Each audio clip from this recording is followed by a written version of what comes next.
Ilya asked Baron Charlton if he had used her as bait. In response, Baron Charlton replied that it was disappointing to hear her put it that way. He added that if Ilya and her team had completed their mission perfectly, he would have paid the agreed amount.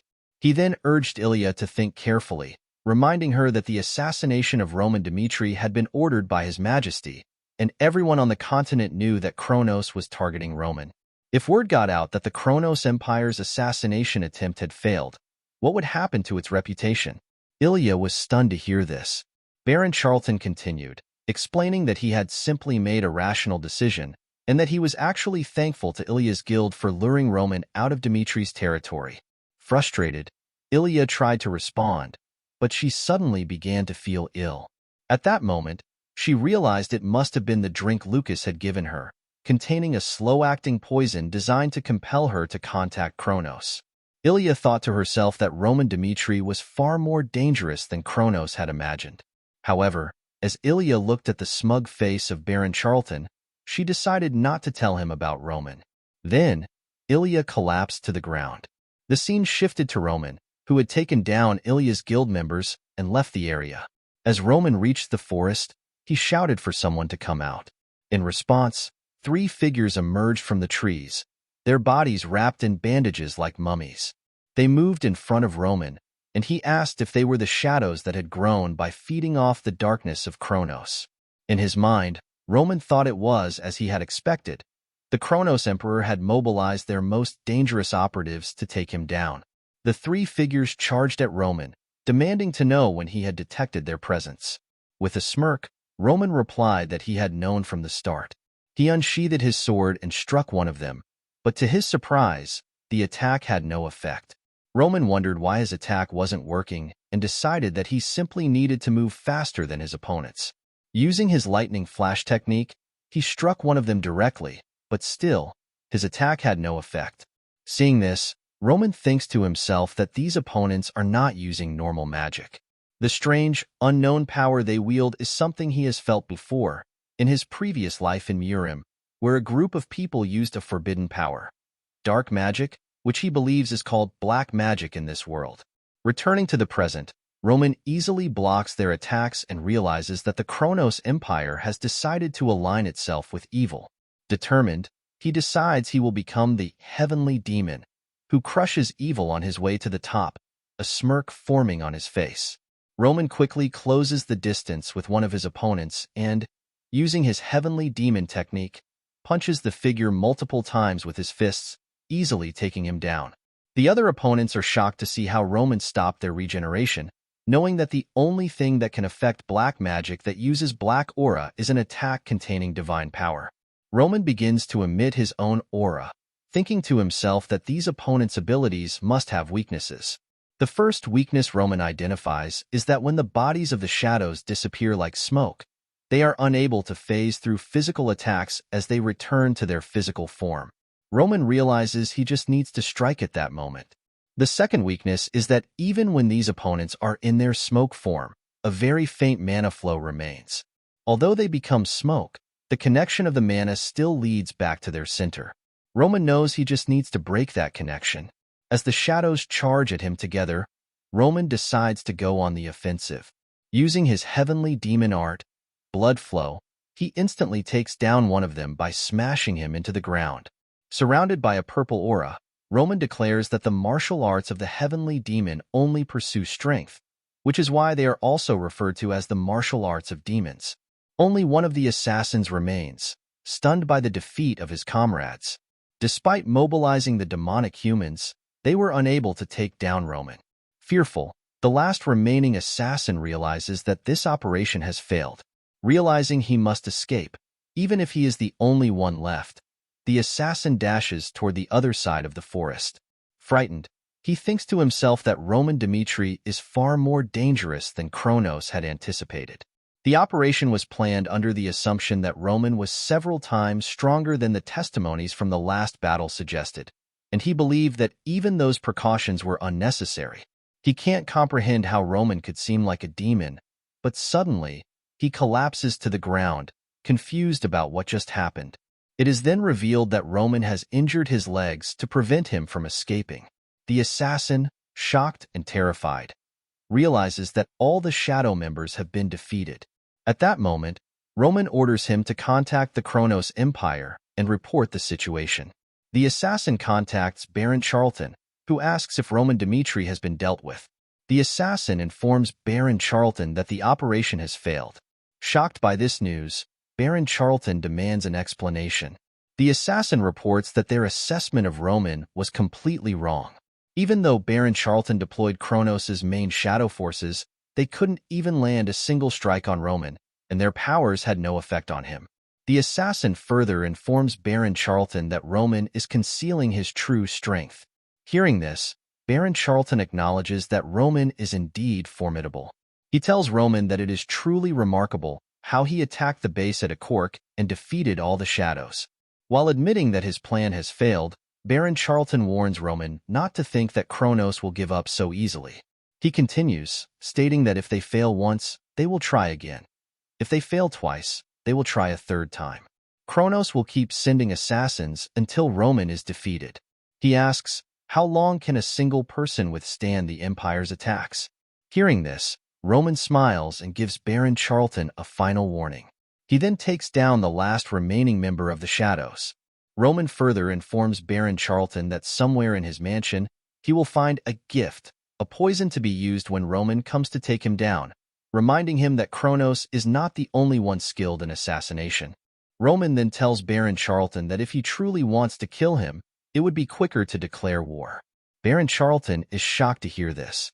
Roman goes on to say that he is looking forward to seeing the Baron's face when he discovers the gift. After ending the call, Baron Charlton orders his soldiers to contact someone and search the mansion thoroughly.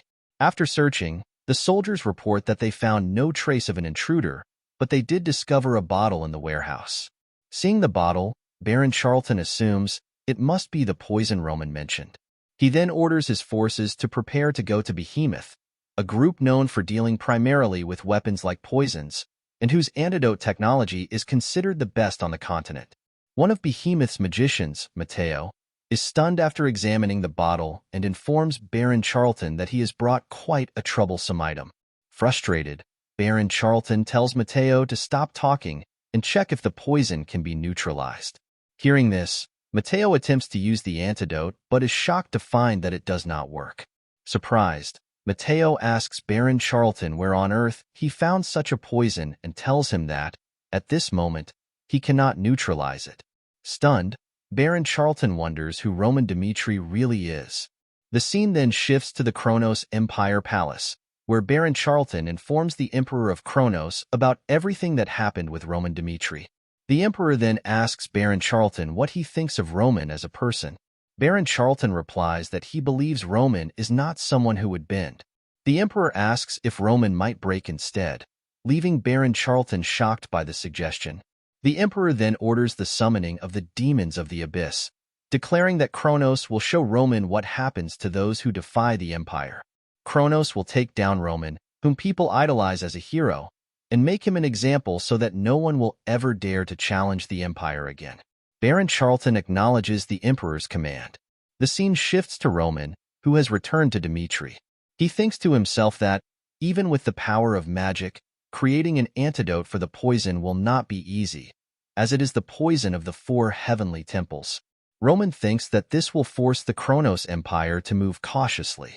Since Dimitry might also retaliate, Kronos is unlikely to engage in mutual destruction. However, this is only a temporary measure to buy time. Eventually, war will break out, and thorough preparations will be necessary in the meantime. At that moment, Chris informs Roman that he has received an invitation from Valhalla. The letter states that Valhalla invites Roman to serve as a representative warrior to honor the spirits of the warriors at their festival.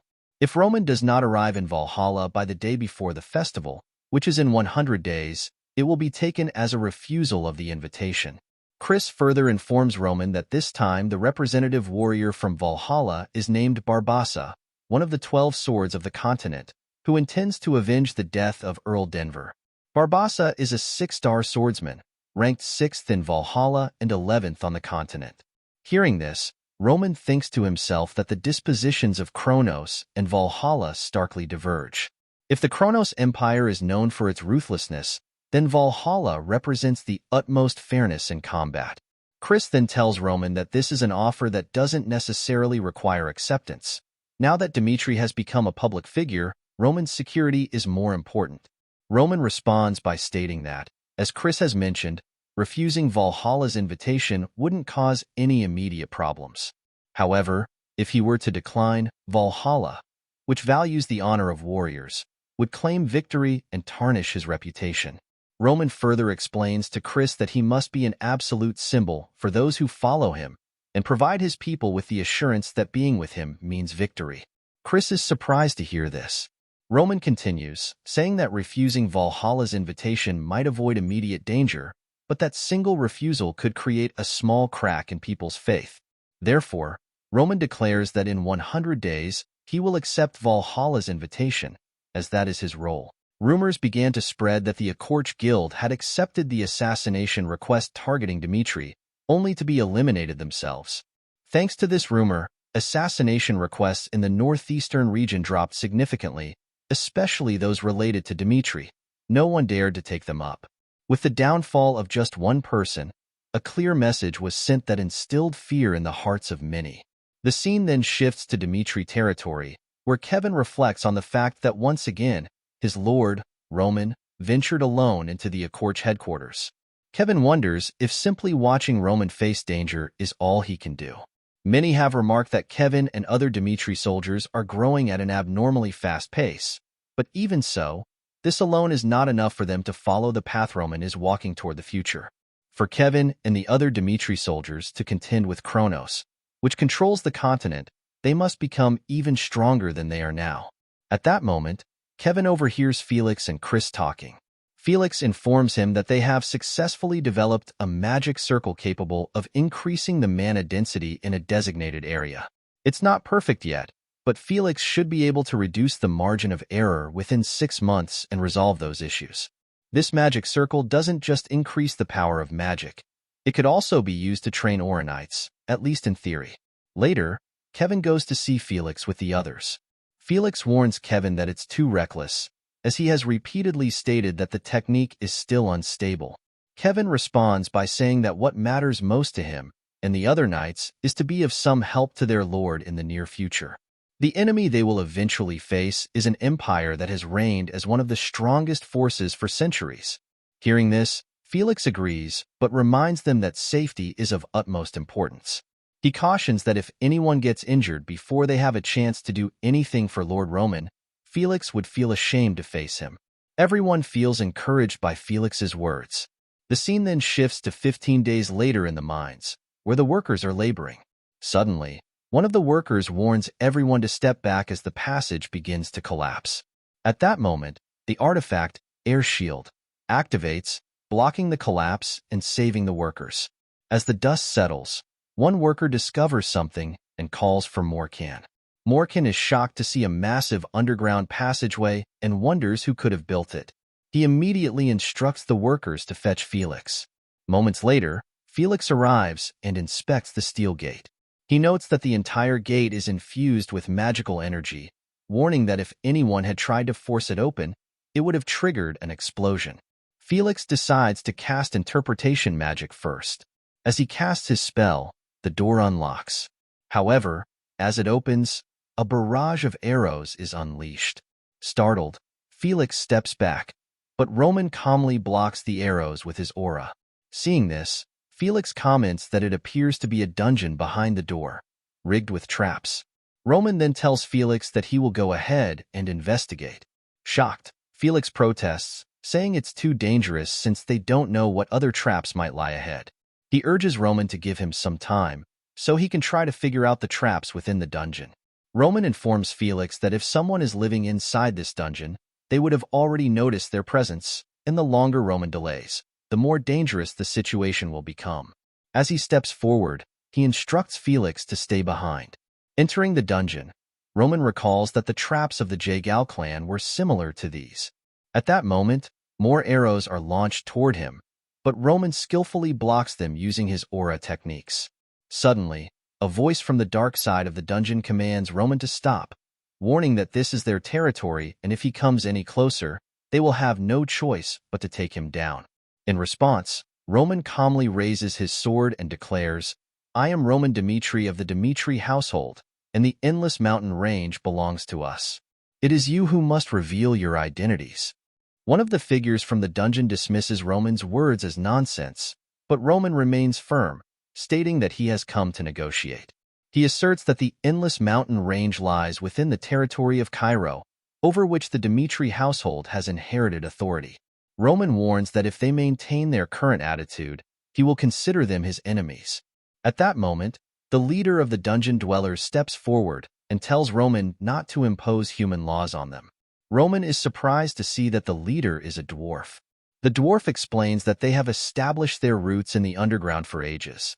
Roman notices the dwarf trembling and realizes that another race exists within the endless mountain range. He wonders how he should approach this situation. Roman then tells the dwarf that while this may be their land, what he needs is assurance that they will not pose a threat to Dimitri's territory. As the dwarf leader steps forward to respond, he is suddenly shocked by the sight of Roman's sword. He asks if he may examine it. Confused, Roman listens as the dwarf leader politely requests to hold the sword for just 3 minutes. In exchange, the dwarf promises to consider a compromise between their people and Roman. As Roman hands his sword to the dwarves, they are astonished that such a weapon exists in this world. The strength of the blade and the precision of its design are flawless. The dwarves are excited, believing that the sword must have been crafted by dwarves from elsewhere, as it embodies the essence of nature. Eagerly, the dwarf leader asks Roman who made the sword. Roman replies that he crafted it himself. The dwarves are shocked by this revelation. The dwarf leader then reads the sword's memory, confirming that Roman is both the owner and the creator. After witnessing this, the dwarf leader expresses hope, stating that if Roman is capable of such craftsmanship, he might be able to help the dwarves. The leader bows and pleads with Roman to help them reclaim their land. Confused, Roman asks what he means by reclaiming their land. The dwarf leader explains that, before anything else, Roman needs to understand why the dwarves live in this dungeon. The Endless Mountain Range, as it is known, is a name given by humans. These mountains do have an end, the dwarf leader continued, and it's called Arcadia, a harmonious world where various races once lived together. The dwarves originated from there. Long ago, before humans made great advancements, a mysterious cold wave swept across the mountains, freezing the land. Even Yggdrasil, the world tree, the foundation of this world, withered, signaling the beginning of a catastrophic disaster. Many races in Arcadia perished, succumbing to the cold and hunger. The ancestors of the dwarves, in a desperate bid to survive, were forced to leave that place. Growing impatient, Roman asked the dwarf to get to the point. The dwarf leader explained that the dwarves eventually settled in the Endless Mountain Range, and several decades ago, they discovered a fire demon deep underground. He warned that this force could potentially burn the entire world, but if harnessed properly, it might be the only hope to thaw the frozen world tree. The dwarf leader then revealed that when reading the sword's memory, he saw that Roman could control fire freely. He suggested that their meeting might be the will of the gods, and earnestly asked Roman to bring the fire demon to them. The dwarf leader promised that if Roman fulfilled their request, then, in the name of the sacred brown rock that guides the dwarves, they would grant any of Roman's wishes.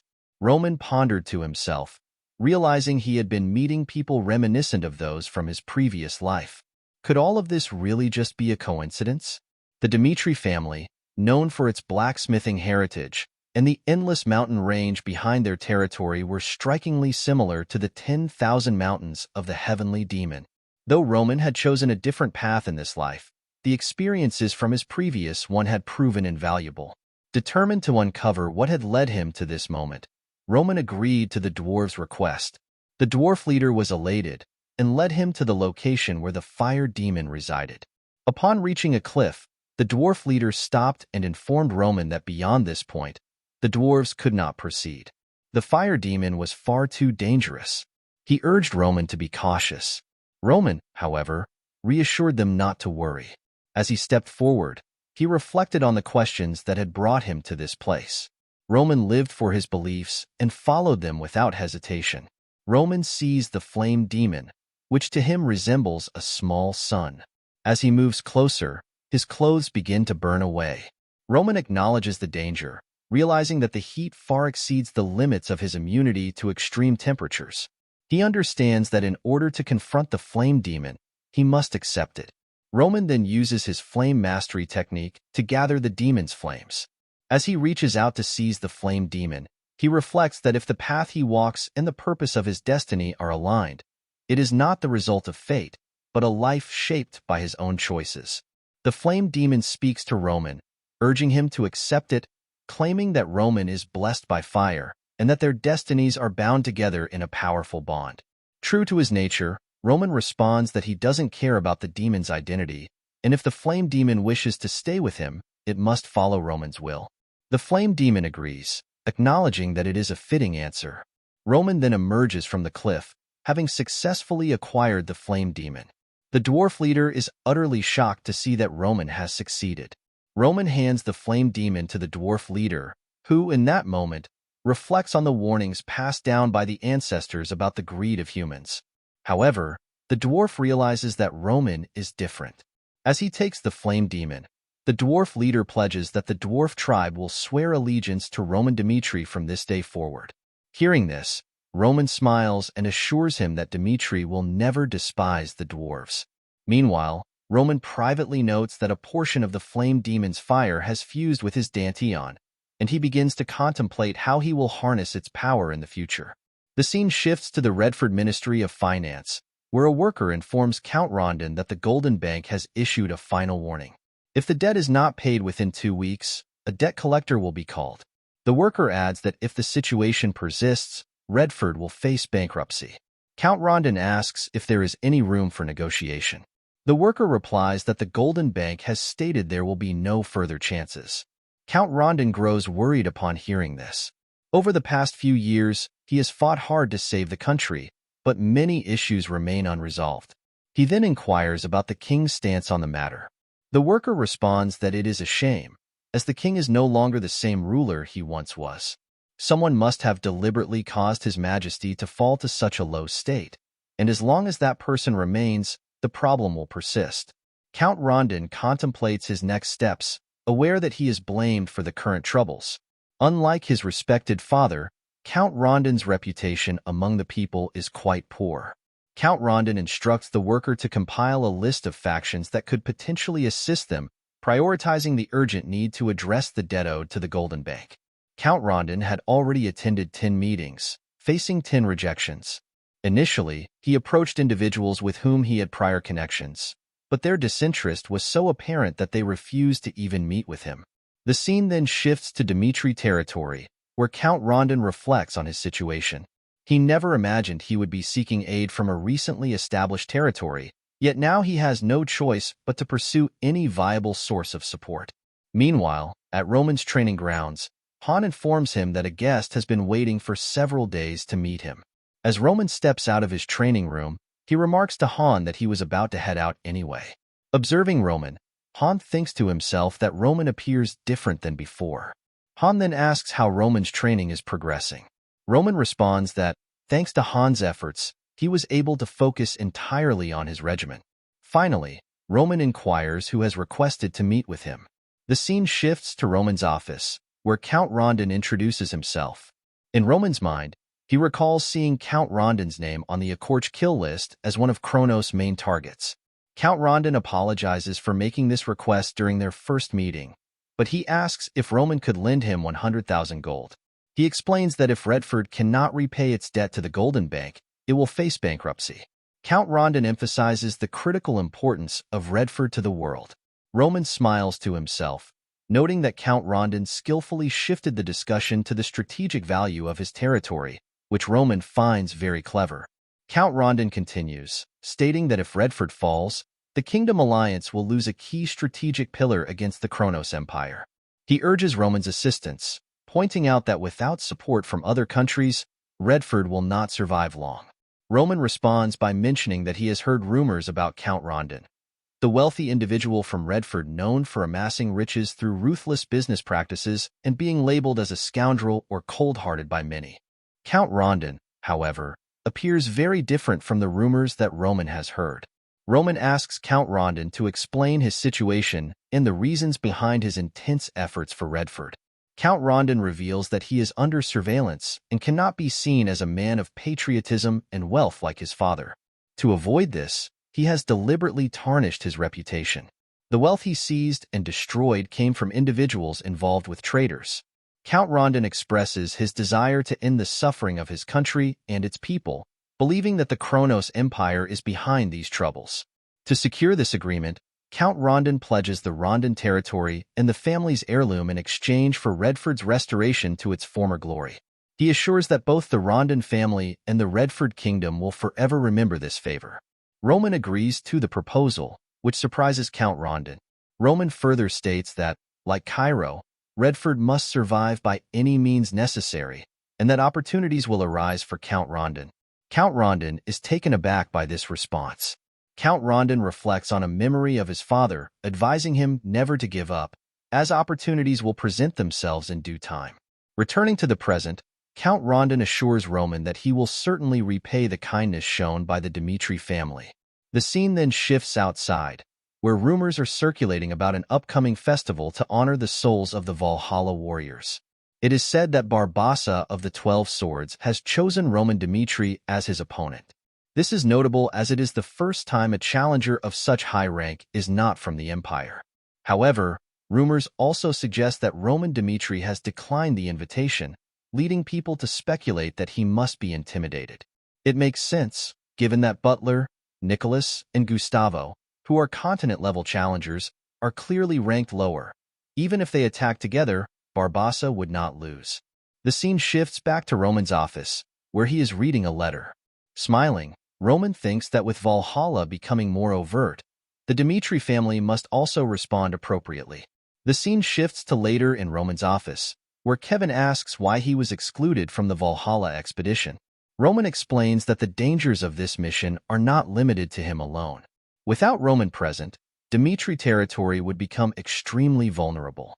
Therefore, the person Roman trusts the most must remain here, and he has determined that Kevin is the most suitable for this responsibility. Kevin is pleased to hear this and in his mind, feels that Roman's trust in him surpasses that in Chris. Excited, Kevin thanks Roman and assures him that he will do everything in his power to protect the Dimitry territory while Roman is away.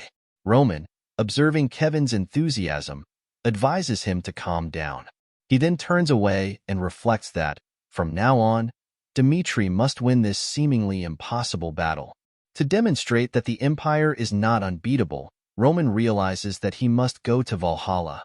The scene shifts outside, where Roman tells Count Rondon that there are many ways to protect his kingdom. He then questions why Count Rondon has not exposed the truth. Count Rondon replies that Redford's problems do not belong solely to the king. Even if he were to bring the king down, a kingdom without a monarch would descend into even greater chaos.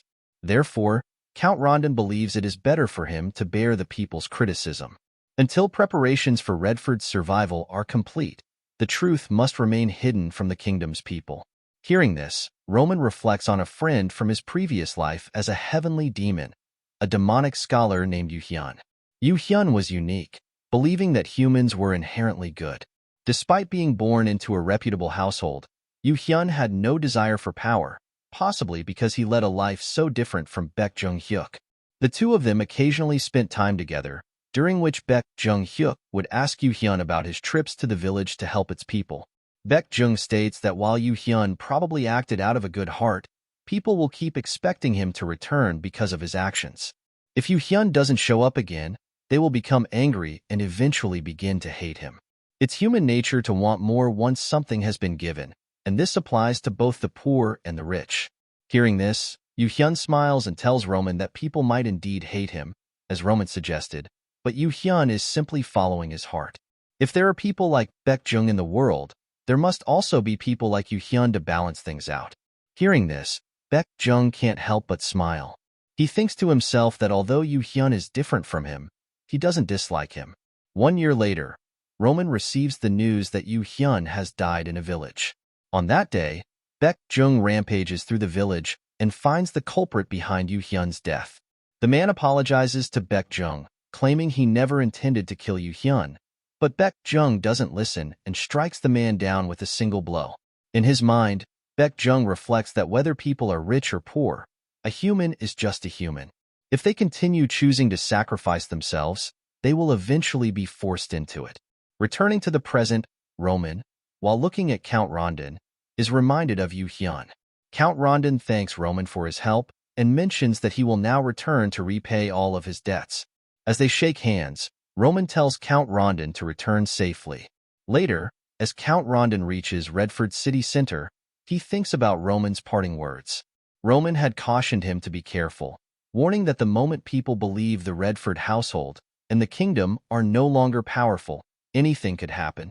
Sacrificing himself isn't the only way to help the kingdom and its people. Count Rondon muses that it would have been wonderful if Roman were a citizen of Redford.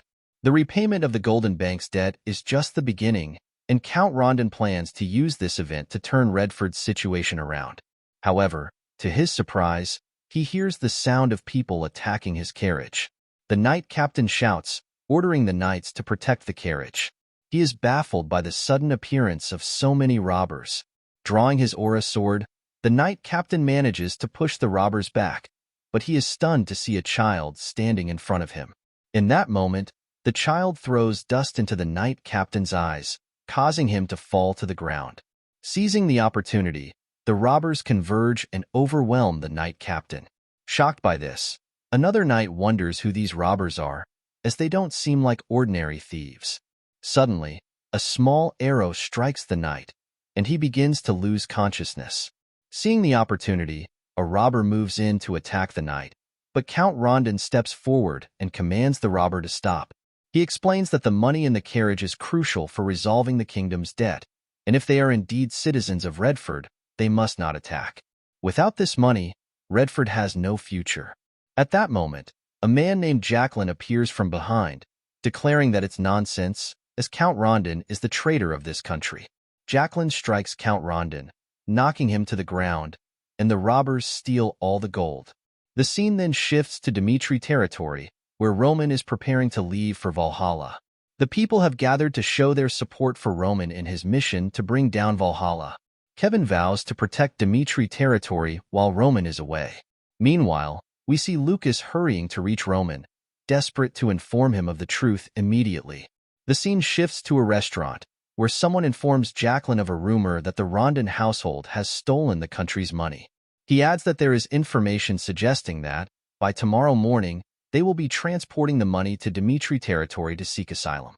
Frustrated, Jacqueline declares that he will not stand by and watch Count Rondon continue his treacherous ways, and he decides to stop him with the help of his followers. Back in the present, the robbers are shocked to see such a large amount of money before them, at least 100,000 gold. Seeing the money, Jacqueline thinks that with this, the people of Redford won't have to worry about surviving for at least a year. Jacqueline can't believe the rumor about Count Rondon being a traitor is true. He gathers everyone and announces that he will be distributing the gold, which was stolen from the traitor, Count Rondon. Jacqueline believes himself to be a righteous bandit, merely returning the money to its rightful place. The scene then shifts to the meeting room in Redford. An officer from the Golden Bank states that the bank has already granted Redford ample time, given the kingdom's current situation, but he cannot see how Redford will manage to repay even the original debt, excluding interest. The worker apologizes to the Golden Bank officer, explaining that Count Rondon is not the type to miss an appointment and is certain something must have happened on his way back to Redford. The Golden Bank officer dismisses this as nonsense, reminding him that Count Rondon, representing Redford, had committed to repaying the debt, yet he has been consistently delaying the payment period. Furthermore, Count Rondon has failed to show up at the agreed meeting time. The officer speculates that Count Rondon might have abandoned Redford to secure his own survival. At that moment, a knight announces that Roman Dimitry has arrived. Both the Redford worker and the Golden Bank officer are surprised to see Roman. Roman apologizes for his lateness and suggests they get straight to business. The Golden Bank officer asks Roman what he is doing here. Roman replies that something has happened to Count Rondon, and he has come on Rondon's behalf. He suggests the Golden Bank discuss their matters with him directly. The Golden Bank officer then states that if Roman is representing Count Rondon, he must already be aware of the current situation. The Golden Bank has classified the Redford Kingdom as a bad debtor and will use all means necessary to recover their debts, as time is money for them. Smiling, Roman tells the officer to get to the point. The officer explains that the Golden Bank must collect additional interest for the delayed payment of just 5 minutes, amounting to 10% of the original debt. This means that if Roman can repay 110,000 gold, the Golden Bank will overlook their negative experience with the Redford Kingdom. The worker representing Redford is shocked to hear this, especially after Roman had just explained that Count Rondon couldn't attend the meeting due to unforeseen circumstances. Roman then asks the Golden Bank officer if the only way to resolve the situation is to pay them 110,000 gold. The officer responds that he is obliged to take the debtor's situation into account, but the only thing that matters to the Golden Bank is the promised deadline. Therefore, they must collect the interest due to the delayed payment.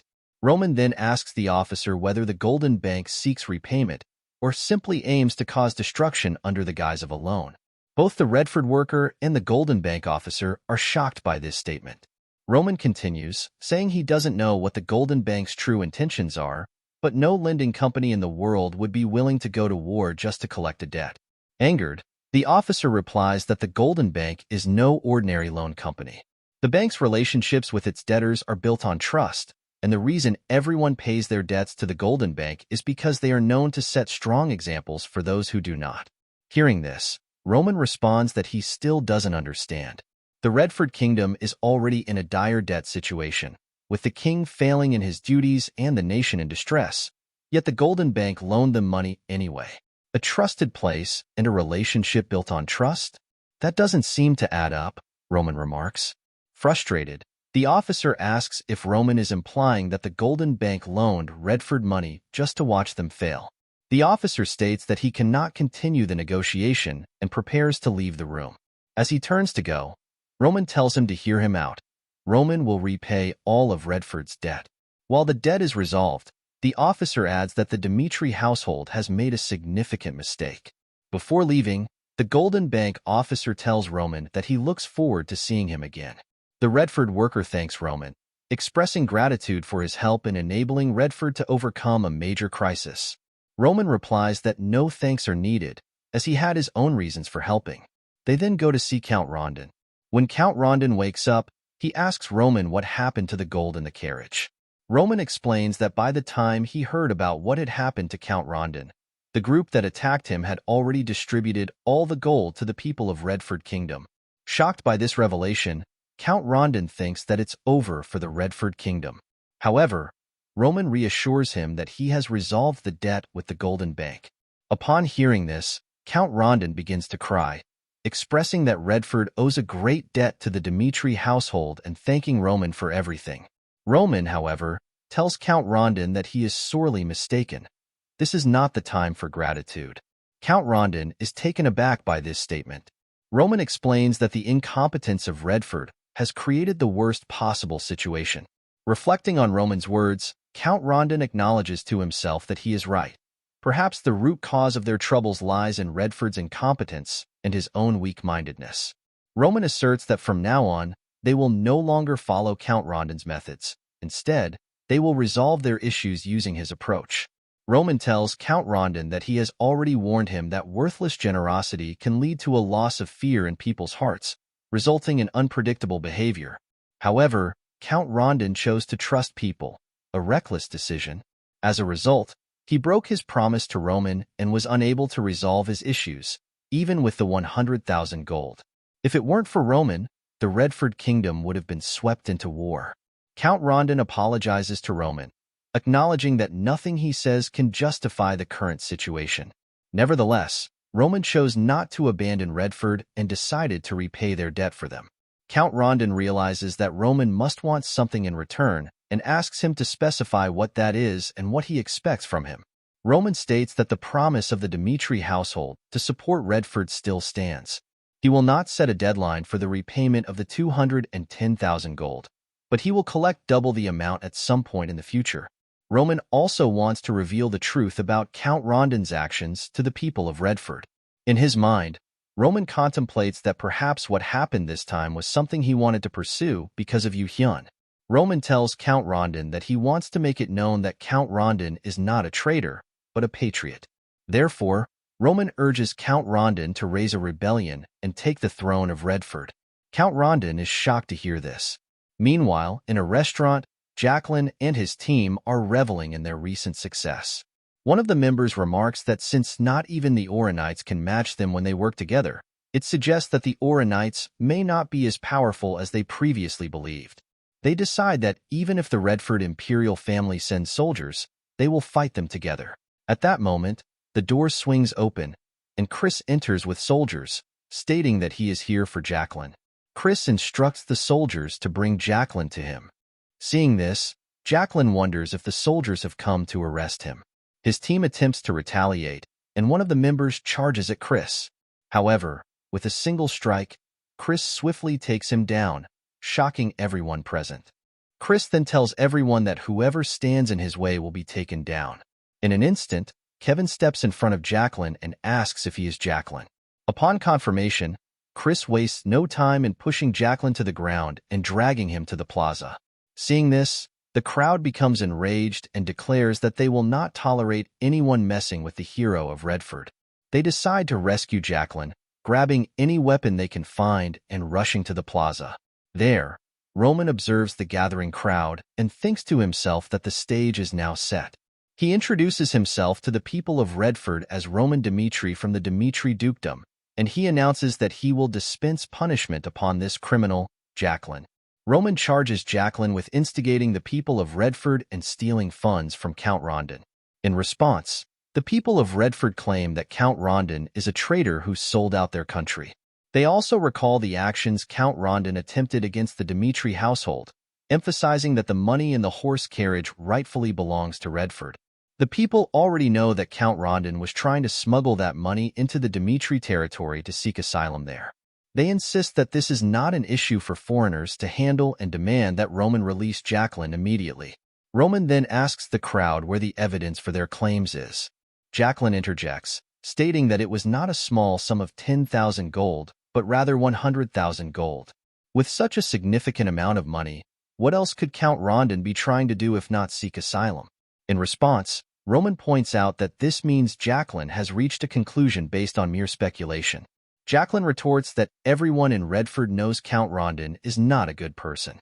Roman then throws a document to Jacqueline and instructs him to read it. Jacqueline is shocked to discover that the Golden Bank has provided this document as proof that Roman Dimitry has repaid the debt of 110,000 gold, which the Redford Kingdom owes to the Golden Bank. Roman explains that the 100,000 gold was meant to settle Redford's debt when Count Rondon received the ultimatum letter from the Golden Bank. Count Rondon went to a foreign country and borrowed money from Roman.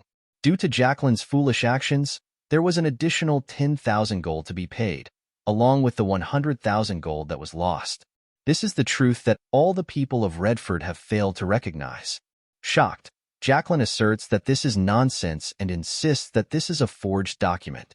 He argues that Count Rondon chose to ignore his country's poverty, amassing wealth while everyone else was starving by manipulating merchants to fight for privileges.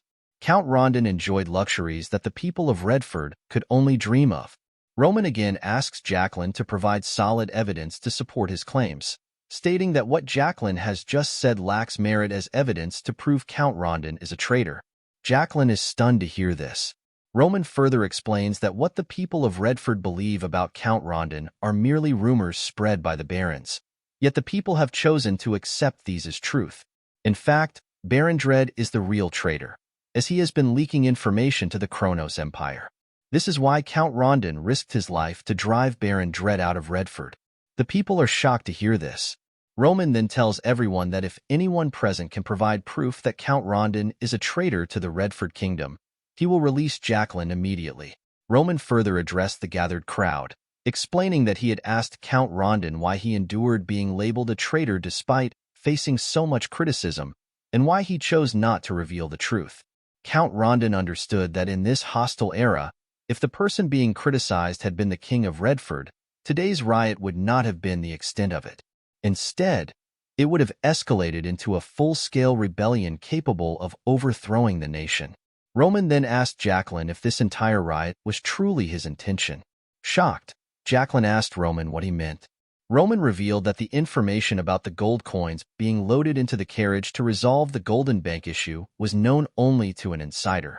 With a serious gaze, Roman asked Jacqueline who had provided him with that information and if the person who shared it was still among them. Hearing this, Jacqueline realized that he hadn't seen the person who gave him the information since the previous day. Roman further questioned how Jacqueline managed to defeat the Aura swordsman guarding the carriage and whether Jacqueline found that odd.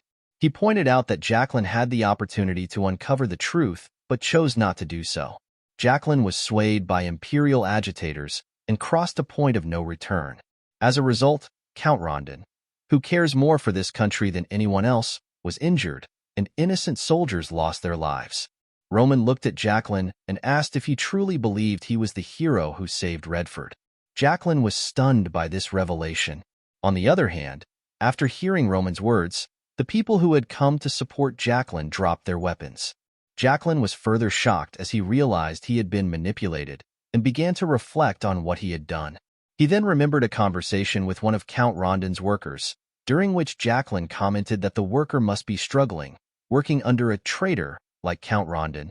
Jacqueline had even suggested that Count Rondon was probably pocketing the worker's wages. To Jacqueline's surprise, the worker replied that Count Rondon wasn't as bad as people claimed. Though the worker couldn't disclose much, he advised Jacqueline not to hate Count Rondon too hastily. Hearing this, Jacqueline questioned whether Count Rondon was truly a traitor, but he still believed the worker was simply taking Count Rondon's side. Now, in the present, Jacqueline realized he had made an irreversible mistake. Frightened, Jacqueline apologized to everyone and approached Roman, asking what he should do, as he was overwhelmed and unsure how to proceed. Although Jacqueline knew the truth, it was too difficult for him to accept the situation. Roman responded by reminding Jacqueline that he had stolen the gold and distributed it to the people, believing he was fighting for justice. However, blood had been spilled, and no amount of pleading or tears could bring back the lives lost due to Jacqueline's misunderstanding. To prevent such a tragedy from happening again, Roman drew his sword and declared that he would hold Jacqueline accountable for his actions. Addressing the people of Redford, Roman urged them to listen and remember this day. He proclaimed that Jacqueline was not the hero of Redford, but in taking on the people's sins and accepting death, Jacqueline would be remembered as a savior of lives. And in the future, if the people of Redford make the same mistake again, they must remember that there will be no one left to take on their sins in their place, Roman declared, before taking down Jacqueline in front of everyone. The scene then shifts to Count Rondon, who is on his way to the king's palace with his soldiers. In his mind, Count Rondon reflects on how the people's anger has reached its peak, and if the kingdom's fundamental problems are not addressed, the chaos will only repeat itself. For the future of the Redford kingdom, someone must bring down the king of Redford from the throne. Count Rondon never imagined that someone would be him. He then tells his knight commander that if the royal knights attack them, his own knights should not hesitate to strike back. In the end, this is a battle for the future of Redford, he says. Count Rondon further explains that if he doesn't take the throne, Redford will continue down the path of ruin. The knight commander acknowledges this, replying that he understands. As they approach the Redford royal palace, the castle doors open, and the royal knights emerge, ready for confrontation. Seeing the royal knights, Count Rondon realizes that a clash is inevitable. However, the commander of the royal knights speaks up, stating that their duty is to protect the royal family and that they are fully aware opposing the king is high treason. Despite this, the royal knights have decided to set the country on the right path. The commander declares that the royal knights will close their eyes and block their ears for the sake of Redford and the kingdom, urging Count Rondon to do what must be done. Surprised by this, Count Rondon reflects that he is not the only one who desires change for Redford. As he enters the palace to seek an audience with the king, he is shocked to find the king collapsed on the ground, clutching a letter. The letter reveals that, upon hearing that Count Rondon had been attacked, the king could no longer contain his rage. Though the king knew that Count Rondon was dedicating himself to Redford, the days he spent ignoring Count Rondon were filled with nothing but regret. Now, The king had resolved to reveal the entire truth. The king left Count Rondon this letter, explaining that one day he received a message warning that if the king of Redford did not continue his reckless lifestyle, the lives of his children would be in danger. What the king initially dismissed as a prank soon became a grim reality. A force was actively threatening the lives of the Redford royal family. Shocked by the contents of the letter, Count Rondon wondered who these mysterious figures were. The faction did not stop at killing the king's eldest son. They also took the life of his young daughter. Now, the king's second child has been poisoned with a deadly venom. As the price for living a dissolute life, the king secretly obtained medicine from the faction and administered it to his son, allowing him to barely survive. The king no longer saw himself as a ruler but as a father whose only concern was the safety of his children. If he grew greedy, many people of Redford would lose their lives. Therefore, the king decided to step down from the throne through his own demise, so Count Rondon no longer needed to fight. He entrusted Count Rondon with the care of Redford. After reading the letter, Count Rondon could not hold back his tears. The scene then shifts to a room where Count Rondon informs Charlot, the last heir of Redford, that the king has passed away. Count Rondon asks Charlot if he was aware of this. Charlot replies that he was certain the recent events in Redford were part of a conspiracy and could not have been unaware. Frustrated, Count Rondon demands to know why Charlot remained silent, despite knowing the truth. Charlot replies that it was because revealing the truth wouldn't have changed anything. Ashamed, he admits that he, too, wanted to live. Count Rondon asks Charlot if it was the king's wish for him to succeed Redford. Charlot explains that for Redford to survive, it is not enough for just the king and himself to step down. Power must be fully transferred, and the royal bloodline, which could become a source of future discord, must be eliminated. Knowing Count Rondon's years of dedication to Redford, Charlot offers himself as the final cause for Count Rondon's rise. Count Rondon asks if this is truly the only way. Charlot responds that since his father made his decision, Charlot can now make his own with peace of mind. Count Rondon reflects that if not for these troubled times, Charlot would have surely made a great king. Charlot thanks him for saying so, and adds that this also means the Valhalla Empire does not acknowledge his existence. Charlot's final request before his demise is for Count Rondon to rebuild Redford. 10 days later, Count Rondon reflects that he will not allow Redford to fall like this. He resolves to constantly question the truth before him, listen to the voices of the people, and transform Redford into a nation that will not succumb to the schemes of the Kronos Empire. He vows to avenge the king and Charlot. Count Rondon then informs his knights that the coronation ceremony will be held within 5 days. The scene shifts to days later, where crowds gather to welcome the new king. As Count Rondon observes the people, he reflects that these are the individuals he will now govern. A memory surfaces in which Roman told Count Rondon that those who once called him a traitor and those who now praise him are all the same people of Redford, and their future actions will depend on how he rules. In the present, Count Rondon resolves that Redford will never repeat its past mistakes. He also considers that if Redford finds stability, Dimitry will gain a reliable ally. Roman then instructs Chris to prepare for their return to the Valhalla Empire. Chris replies, "Understood." The scene shifts to Paolo, a border city of Valhalla, where a guard informs them that a brief body search will be conducted. Roman finds this excessive, considering Valhalla was the one to extend the invitation. As the guard searches Roman, Chris becomes visibly agitated. The guard then warns them not to cause any trouble, as Paolo is not a city that welcomes outsiders. As they enter, Roman reflects on how closed off the Valhalla Empire is. The empire, shielded by the southern jungle, has built its foundation in a secluded environment, fostering extreme hostility toward outsiders. Chris remarks that Valhalla is just as the rumors suggest. Roman replies that Valhalla's people are considered the most difficult adversaries on the continent. He explains that if one is not born in Valhalla, it is natural for them to encounter hostility, as outsiders are not welcomed. Chris adds, somewhat bitterly, that this treatment is surprising, considering Valhalla was the one to invite them as guests. However, not sending someone to guide Roman is quite impolite. Roman asserts that by inviting him without acknowledging his presence, the Valhalla Empire is essentially dismissing his existence. The scene shifts to an inn where Roman and Chris are sitting. Someone approaches Roman and, although he doesn't know where Roman and Chris are from, suggests that if they are outsiders, they should quietly go upstairs and sleep. The man steps closer to Roman and remarks that Roman looks like he has never worked a day in his life, noting his pale skin. Roman remains silent. Frustrated, the man tells Roman to stop looking down on him and insists they should leave. Roman then informs Chris that they will now make the Valhalla Empire aware of his arrival. The man dismisses Roman's words as nonsense, but in an instant, Chris springs into action, shoving the man's face down onto the table in compliance with Roman's command. We see Chris break the table when he smashes the guy's head against it. Angered, the guy stands up and states that he will show Roman and Chris what Valhalla is made of. Chris, indifferent to the guy's words, wastes no time and punches him right in the stomach. Meanwhile, Roman pays the inn owner, stating that he will compensate for this rampage with gold. The inn owner is shocked to see such a large sum of money. Roman then instructs him to take him to the busiest part of Paolo. Grateful for the money, the inn owner agrees to guide Roman to the bustling district. He takes Roman to Paolo Square, a lively area where people pass through, allowing Roman to access anywhere in Paolo. The inn owner warns Roman that he cannot cause a ruckus here as he did in the inn.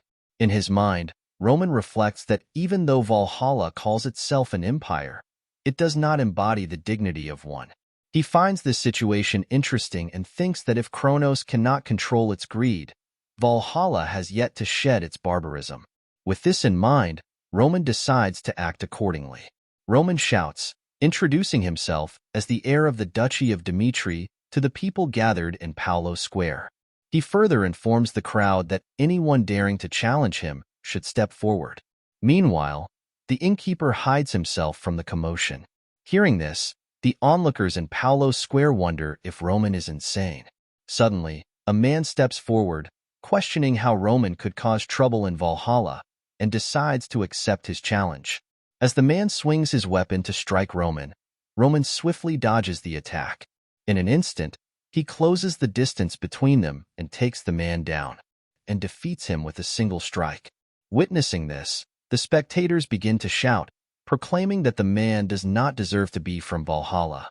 Meanwhile, the defeated man reflects internally, realizing that Roman's strength is formidable. As the man realizes that the hands he sees are not human, he understands that if he backs down now, he will face humiliation. Recognizing there is no other option, he decides to pretend to be knocked out. The man begins to act as if he has lost consciousness, but Roman tells him to stand up, aware that he is not truly unconscious yet. The scene then shifts to the Valhalla management office, where a worker informs the Baron that trouble is brewing, as Roman Dimitry is currently confronting challengers and inviting them to duels. The Baron states that he expected this to happen, which is why he refrained from sending a guide. The worker then informs the Baron that the warriors who have stepped up as Roman's opponents have all surrendered, unable to withstand the fight. The Baron responds that he will personally show Roman what Valhalla is made of, expressing his disappointment that the proud warriors of Valhalla would surrender in disgrace.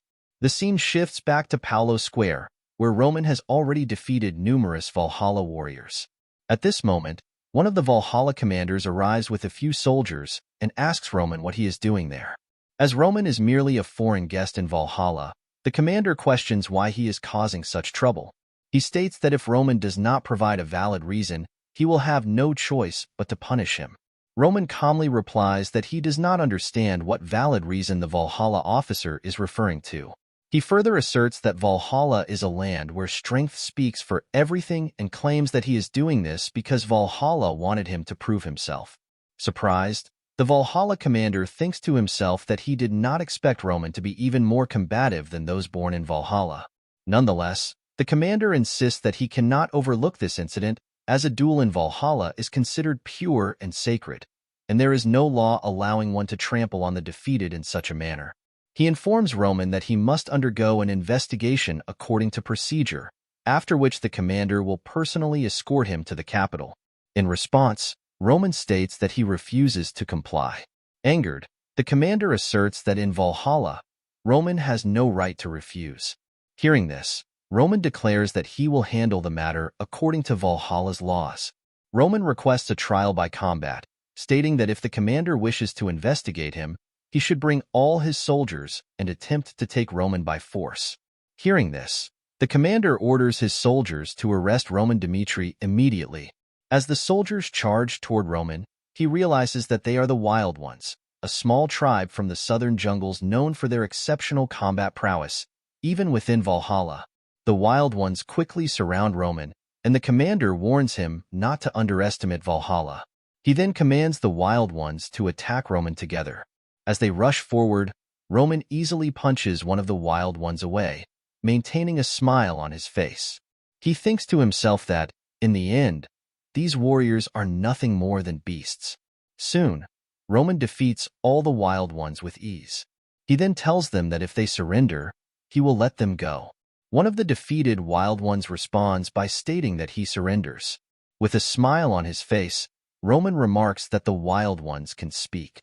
The commander is shocked to see Roman defeat the Wild Ones so easily, especially considering that even the Oranites have difficulty fighting them.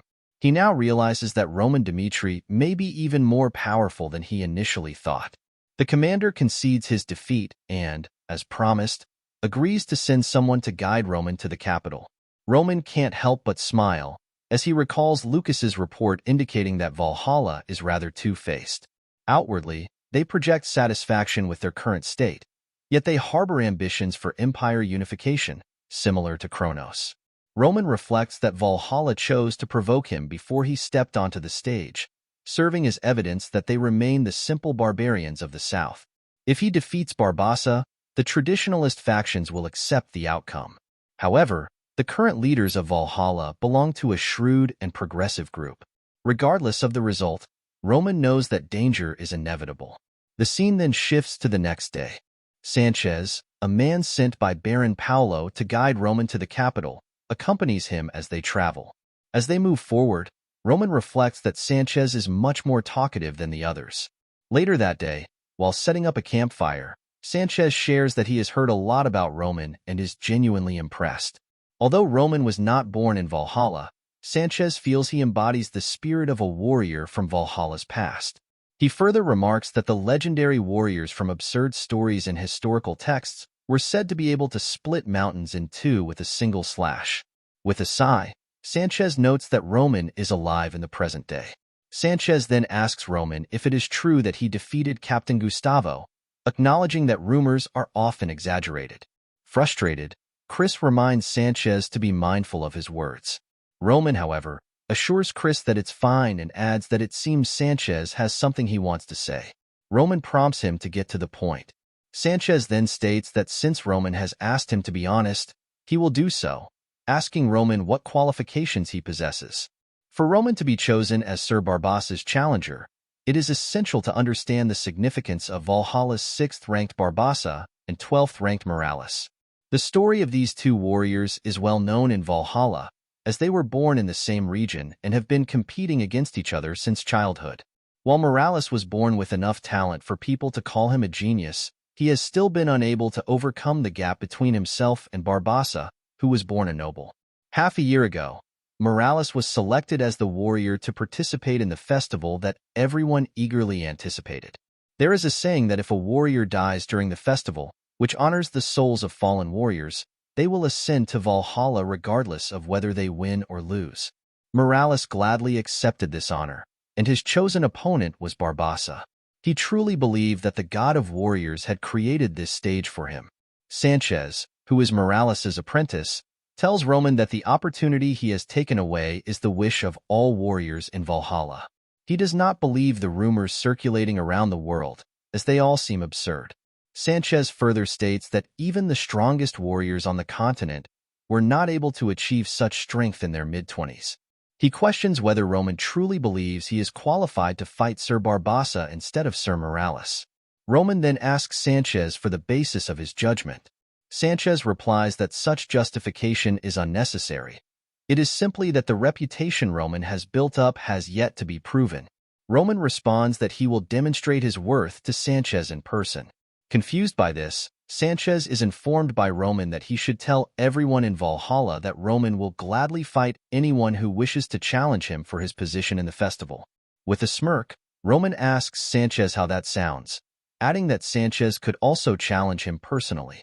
Hearing this, Sanchez draws his weapon, stating that such a challenge is a position of honor and that Roman has no right to speak so recklessly. However, he is taken aback when he sees Chris surrounded by his aura, ready to strike at Sanchez. Surprised, Sanchez thinks to himself that this must be Chris, the Flash of Cairo. Sanchez then reflects that if Roman's subordinate is this strong, the rumors may not be exaggerated after all. However, even if that is the case, the Festival of Valhalla is reserved for warriors who have been officially acknowledged. Consequently, Sanchez decides to back off, warning Roman not to regret what he has just said. The scene shifts to the Valhalla capital, Marin, where Roman meets with Viscount Jonathan. The Viscount informs Roman that he heard from Sanchez that Roman will accept the challenges of Valhalla warriors in order to prove his qualifications to fight Barbossa. As they sit down, Viscount Jonathan asks Roman if he will be fine. Roman replies that he will handle the matter himself. Hearing this, Viscount Jonathan responds that if that is the case, he has nothing more to say. In Valhalla, there is a tradition of holding an event on the eve of the festival to ensure its success. During this event, 30 warriors will fight on a large stage simultaneously, with no surrenders allowed. Participants must either become the last one standing or face death. The last surviving warrior will receive a personal blessing from the Emperor of Valhalla. Count Jonathan asks Roman if he would consider sending one of his subordinates to participate in the event to make the eve of the festival an exciting one. The Viscount further explains that the gladiators participating in the 30-man fight must not be registered in the continent's ranking. From what he has heard, the Flash of Cairo is quite impressive, leading him to speculate that Chris must now be known as the Flash of Dimitry. Roman replies that they can proceed with the arrangement as Count Jonathan wishes. Hearing this, the Viscount remarks that Roman is quite easygoing. He advises Roman to take a good rest in this place until the eve of the festival. Jonathan also mentions what Roman said to Sanchez, suggesting it might be difficult for Roman to relax. As Jonathan departs, he sincerely hopes they will see each other smiling 2 days later on the eve of the festival. Hearing this, Roman can't help but smile. The scene shifts to the following day outside Roman's residence, where a man named Bartolo, ranked 89th in Valhalla, appears, shouting and challenging Roman to a duel. Moments later, Roman emerges, surprising Bartolo. Without acknowledging him, Roman addresses the crowd, declaring that he will accept all challenges until sunset. He then turns back to Bartolo, inviting him to proceed. Angered, Bartolo gathers his aura, thinking, "Let's see how long Roman can keep acting so confident," and moves to strike. However, Roman swiftly takes down Bartolo with a single blow. As Bartolo falls, Roman comments on his disappointing skill despite his bold words. The crowd is stunned by Bartolo's quick defeat. In any other country, the onlookers might have retreated, but witnessing Roman's true strength only fuels their fighting spirit. Another challenger steps forward, announcing his intent to face Roman, and charges at him. As expected, Roman takes down each challenger with a single strike. One by one, around a dozen people step forward to face him, but Roman defeats them all effortlessly.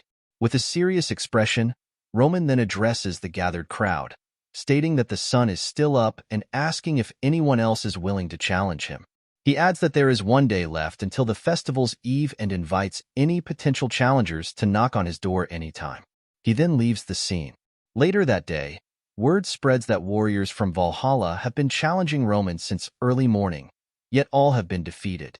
People are shocked by Roman Dimitri's strength and wonder what the Valhalla rankers have been doing in preparation. Soon, we see Sanchez, cloaked in surprise, upon hearing that Bartolo, one of the rankers, was the first to fall to Roman. Someone in the crowd wishes that the top-ranked fighters would step in, remarking that Valhalla can't let Roman dominate the festival stage like this. He further suggests that perhaps Sir Morales will step in, as Barbossa's original opponent was, after all, Sir Morales. The people of Valhalla believe that, no matter how strong Roman Dimitry may be, he cannot defeat Sir Morales. Hearing this, Sanchez departs. The scene then shifts to a forest where Sanchez meets Morales. Sir Morales asks if Sanchez knows why he plans to face Barbossa. Sanchez replies, assuming it's due to the bad history between Morales and Barbossa. Morales responds, acknowledging that while past conflicts are part of it, there's a deeper reason. As one of Valhalla's prides and one of the 12 swords on the continent, Barboza lacks the pride and honor that define a true warrior. Morales despises leaders who lack both, and he harbors a personal hatred for Barboza. This hatred drove Morales to hone his swordsmanship with the sole aim of defeating Barboza. Now, however, someone has appeared, daring to take Morales' place. Morales instructs Sanchez to gather the people of Valhalla, declaring that he will prove to everyone that the festival stage is rightfully his. The monster of Valhalla, also known as the Berserk Warrior and ranked 12th, has finally unleashed his full might. The scene shifts to the next day, where crowds gather, cheering for Morales and eager for him to defeat Roman Dimitry. As Roman and Morales stand face to face, Morales states that he has a question for Roman. Since the Valhalla Empire summoned Roman here to avenge Count Denver, why did Roman accept Valhalla's offer, knowing their intentions? The crowd is shocked to hear this revelation, struggling to understand what Morales is implying. Roman responds confidently, asserting that the Valhalla Empire cannot kill him. Smiling, Morales asks if Roman truly believes he can defeat Barboza. Roman replies that he wouldn't have accepted Valhalla's offer otherwise. Morales laughs, calling it an arrogant response, and adds that he admires people like Roman who understand a warrior's pride. Filled with excitement, Morales tells Roman that it's still too early for him to take on Barboza. Roman, now emitting his aura, responds that Morales says amusing things. Roman tells Morales that, until now, no one who has faced him has believed they would lose. Preparing to strike, Roman asks Morales if he thinks it will be any different for him. In response, Morales declares that from this moment forward, they will see who truly deserves the honor of this warrior festival. Morales then releases his aura, enveloping himself in energy, and in an instant, he closes the distance between them, launching an attack. Roman moves to evade, but, before he can fully react, Morales swings his sword and strikes directly. Roman manages to block the blow with his own sword, surprising Morales with his strength. Morales reflects that Roman's skill is impressive, especially for someone in his 20s. Then, Morales slams his foot into the ground, breaking it apart and causing Roman to lose balance as the ground beneath him shifts. Quickly, Roman leaps into the air, realizing that Morales is using the terrain to his advantage. Roman notes that Morales is not only powerful but also strategic in combat. Seeing an opening, Morales strikes at Roman, declaring that he can't escape anymore. But Roman uses his Lightfoot technique, stepping onto a stone midair to dodge Morales' attack and gather momentum. Morales is stunned, wondering if such a move is even possible. Roman then charges at Morales head-on, but Morales blocks his strike. Roman quickly swings from a different angle, yet Morales blocks again. However, Roman follows up with a powerful kick, sending Morales flying into a wall. The crowd is shocked by the display, but to Roman's surprise, Morales stands back up, smiling and stating that he's truly enjoying this fight. Morales declares that he will no longer hold back and will give everything to defeat Roman. Morales' demeanor changes, and he transforms into a wild one, as he gathers aura around his fists. Intrigued, Roman watches as Morales wastes no time and launches a flurry of punches. As Roman blocks the attacks, he notes that not only has Morales' appearance changed, but his reaction speed has also increased. However, for Roman, this still feels manageable. Roman then uses the first form of his midway strike and takes down Morales. After defeating him, Roman reflects that Morales is a true warrior, embodying the spirit of Valhalla, and he is grateful to have met him. Meanwhile, Morales accepts that this may be his last stand but feels no regrets. He shouts to the people of Valhalla, urging them to remember this day. Roman Dimitry answered Valhalla's invitation, even knowing it was a trap, embodying the pride of a true warrior. Morales declares that Valhalla has lost its foundation, reduced to a place where power is seized through political schemes. He encourages the people to welcome Roman's presence, reminding them to honor his upcoming battle with Barboza without interference. The crowd appears stunned by Morales' words. In his mind, Morales believes that the Reaper who will take his place will soon come for Barboza. Meanwhile, Sanchez begins to cry, recalling a memory of Morales telling him that he might die in his fight against Barboza. Even so, Morales insisted he would face Barboza, hoping that, by witnessing his fight, the people and warriors of Valhalla might remember even a fragment of their past pride. Smiling, Morales had asked Sanchez if that wasn't a noble thought. Returning to the present, Sanchez thinks Morales is being reckless, wondering what will happen to those who have always looked up to him if he leaves for such a cause. As Sanchez contemplates this, the crowd begins to chant Roman Dimitry's name loudly. The scene then shifts to a palace where Marquis Bellfire hears the news of Morales' defeat at Roman's hands. Smiling, Marquis Bellfire comments that things are becoming interesting. He hadn't expected Roman to be strong enough to defeat Morales. At that moment, Baron Jonathan enters and informs Marquis Bellfire that, should he give the order, Baron Jonathan offers to take care of Roman Dimitry before he even steps onto the stage. However, Marquis Bellfire reminds him that Morales used his wits, stirring public sentiment before his death, making any interference in the duel impossible. If Marquis Bellfire acts carelessly, he risks arousing suspicion. The Marquis then asks Jonathan how much he knows about Barboza. Jonathan replies that he knows Barboza is one of the 12 swords of the continent, representing Valhalla. The Marquis informs him that Barboza is a cunning man who doesn't care what means he uses to secure victory. He advises that they should leave the fight against Roman entirely to Barboza, just as they did with Morales, confident that no matter how hard Roman struggles, he will not emerge alive. The scene shifts to Roman's residence, where he meets Sanchez. Roman asks why Sanchez is there, as the battle with Morales is over. Sanchez apologizes for previously disrespecting Roman and explains that he came to find him because of Morales' final wish. Sanchez hands Roman a document, revealing that Morales intended to expose Valhalla's secrets publicly. Sanchez adds that the conflict goes beyond the battle with Barboza. Even if Roman defeats Barboza, Sanchez cannot ensure Roman's safety. Morales will states that some of Valhalla's powers have colluded with Kronos, and that Roman's presence at the festival was influenced by the Kronos Empire. Valhalla has no intention of letting Roman leave alive.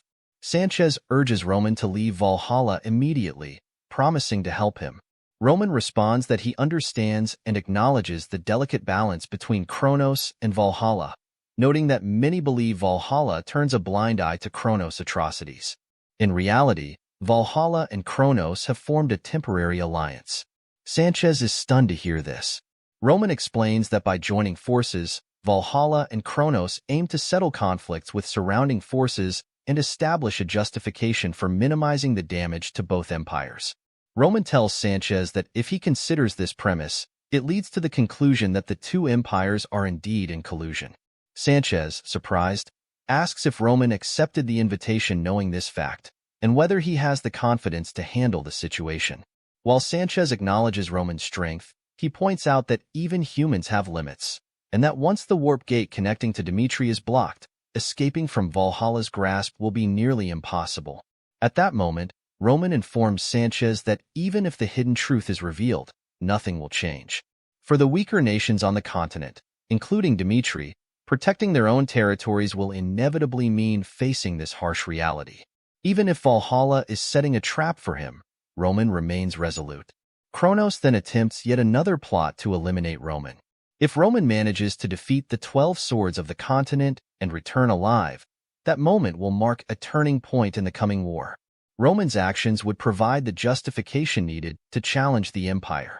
Sanchez is stunned by this revelation and recalls a memory of Morales telling him that if he ever encountered a true warrior, he should learn from that warrior's life.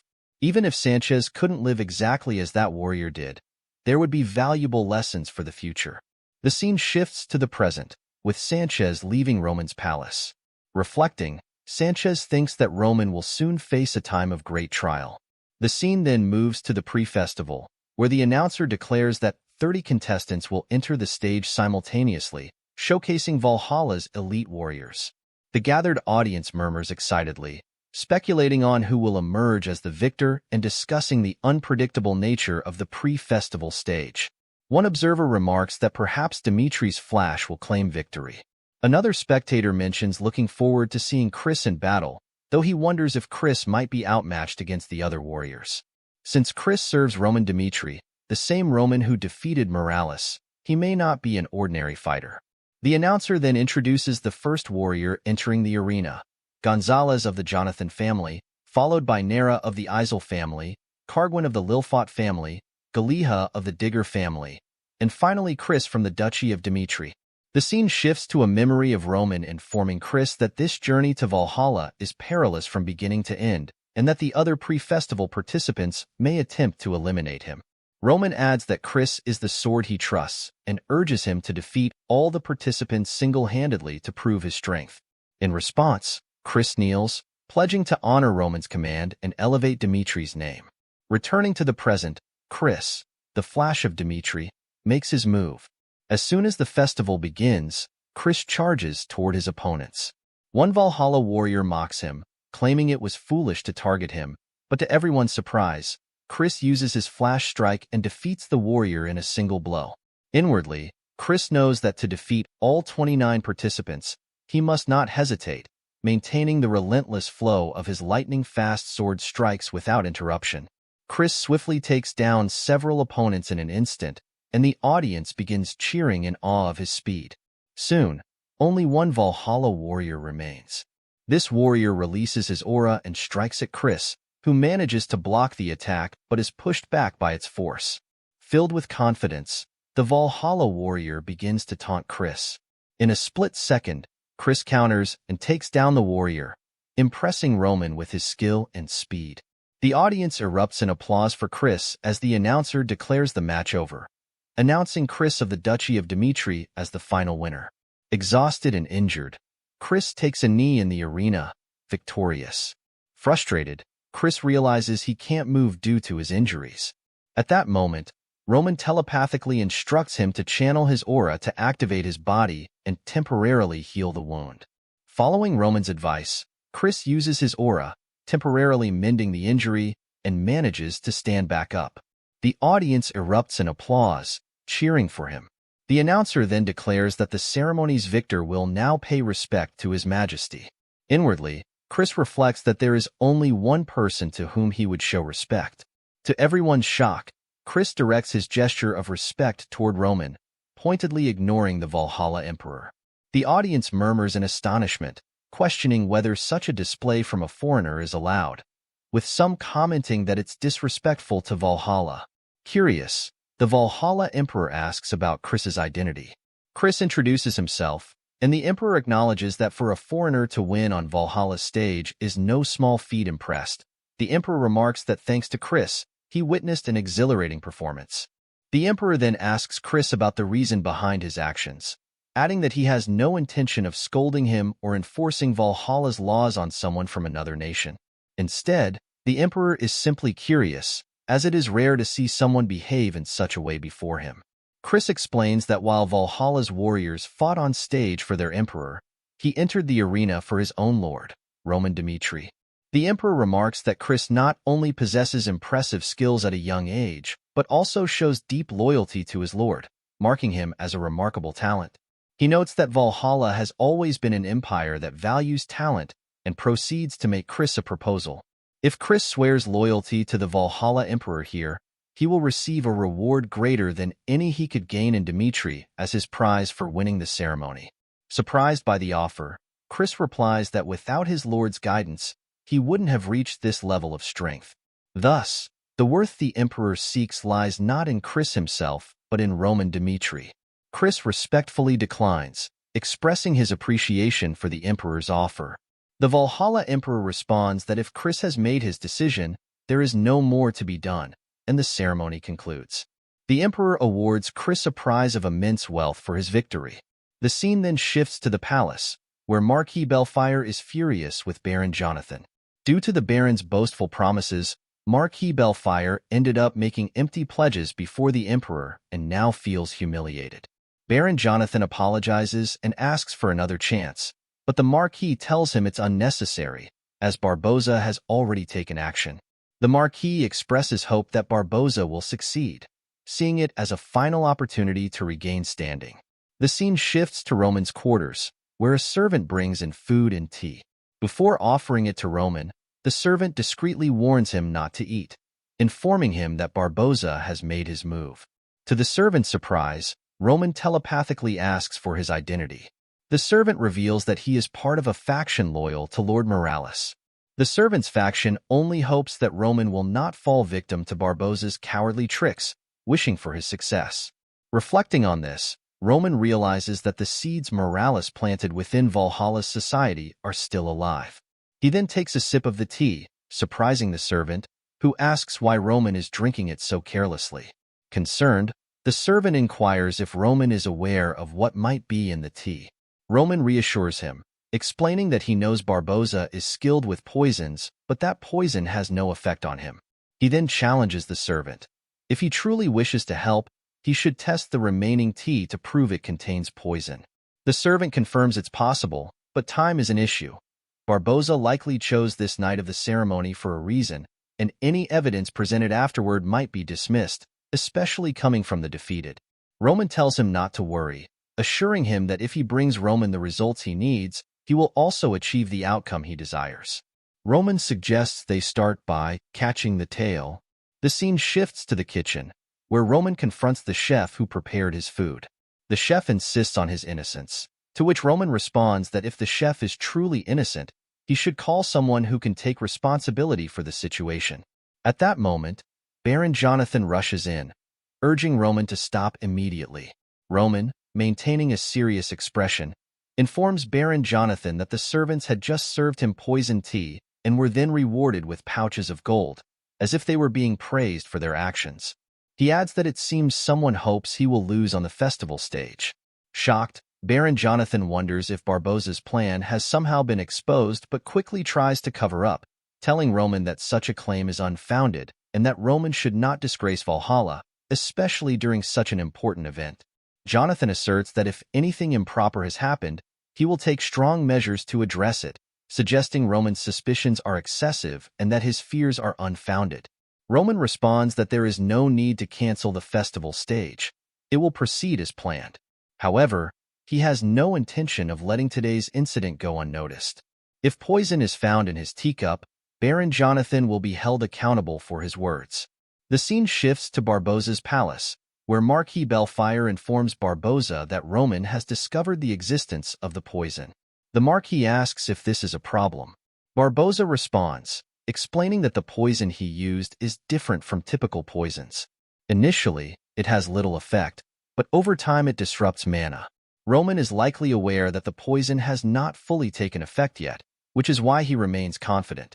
Impressed, Marquis Bellfire acknowledges Barboza's reliability, to which Barboza responds, telling the Marquis to trust him, as always. The scene shifts to the outdoors, where people are discussing their doubts about the festival tomorrow. Rumors have been circulating, fueled by whispers from the servants at the trade house. Apparently, there was quite an uproar about poison being discovered at Roman's lodging. Speculation grows that Roman may have been poisoned, with some suspecting that Barboza could be behind it. After all, incidents like this seem to occur every time Barboza has a match. However, without concrete evidence, the authorities were unable to determine who was responsible, leaving the matter unresolved. The crowd also wonders how Roman, if indeed poisoned, could possibly defeat Barboza. Yet, for the honor of a warrior, Roman has publicly announced that he will take the stage at the festival. Despite being a foreigner, Roman's resolve has earned him the respect of the people. The scene then transitions to the Valhalla Emperor's palace, where Count Gomez informs the Emperor that the rumors spreading among the populace are deeply troubling. The talk of potential poisoning has caused widespread doubt, and Gomez suggests that uncovering the truth is imperative, even if it means canceling the festival. Upon hearing this, the Emperor turns to Marquis Bellfire and asks for his opinion on the matter. Marquis Bellfire informs the Emperor that rumors are just that, rumors.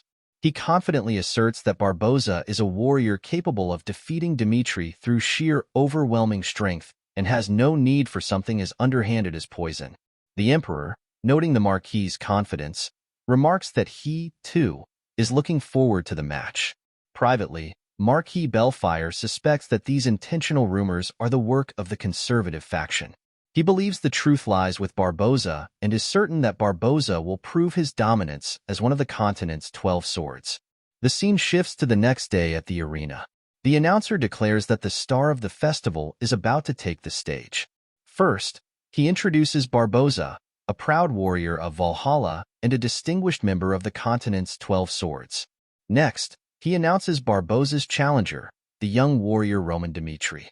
As the two face off, Barboza addresses Roman, expressing concern about his condition. He mentions that the poison Roman ingested takes time for its effects to fully manifest.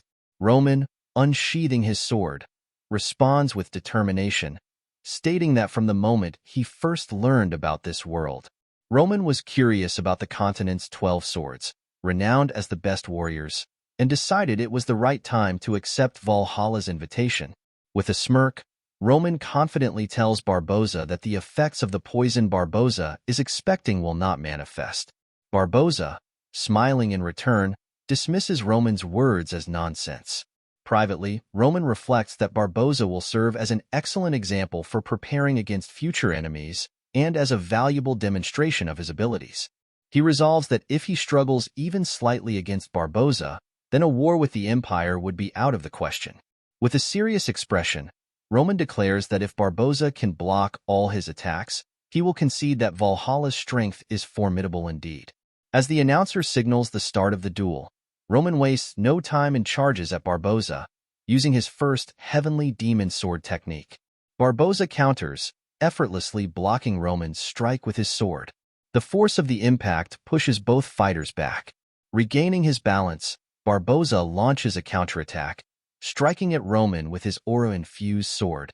Roman, however, skillfully blocks the attack by executing his second Heavenly Demon sword technique. The audience is astonished by the intensity of the duel. Roman unleashes one of his techniques, striking his aura toward Barboza.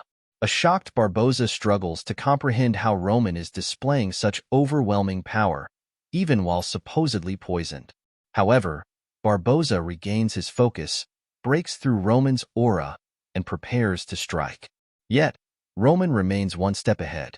He invokes the ultimate martial arts technique of the Supreme Masters, known as Annihilation, the final and most transcendent move of the Heavenly Demon.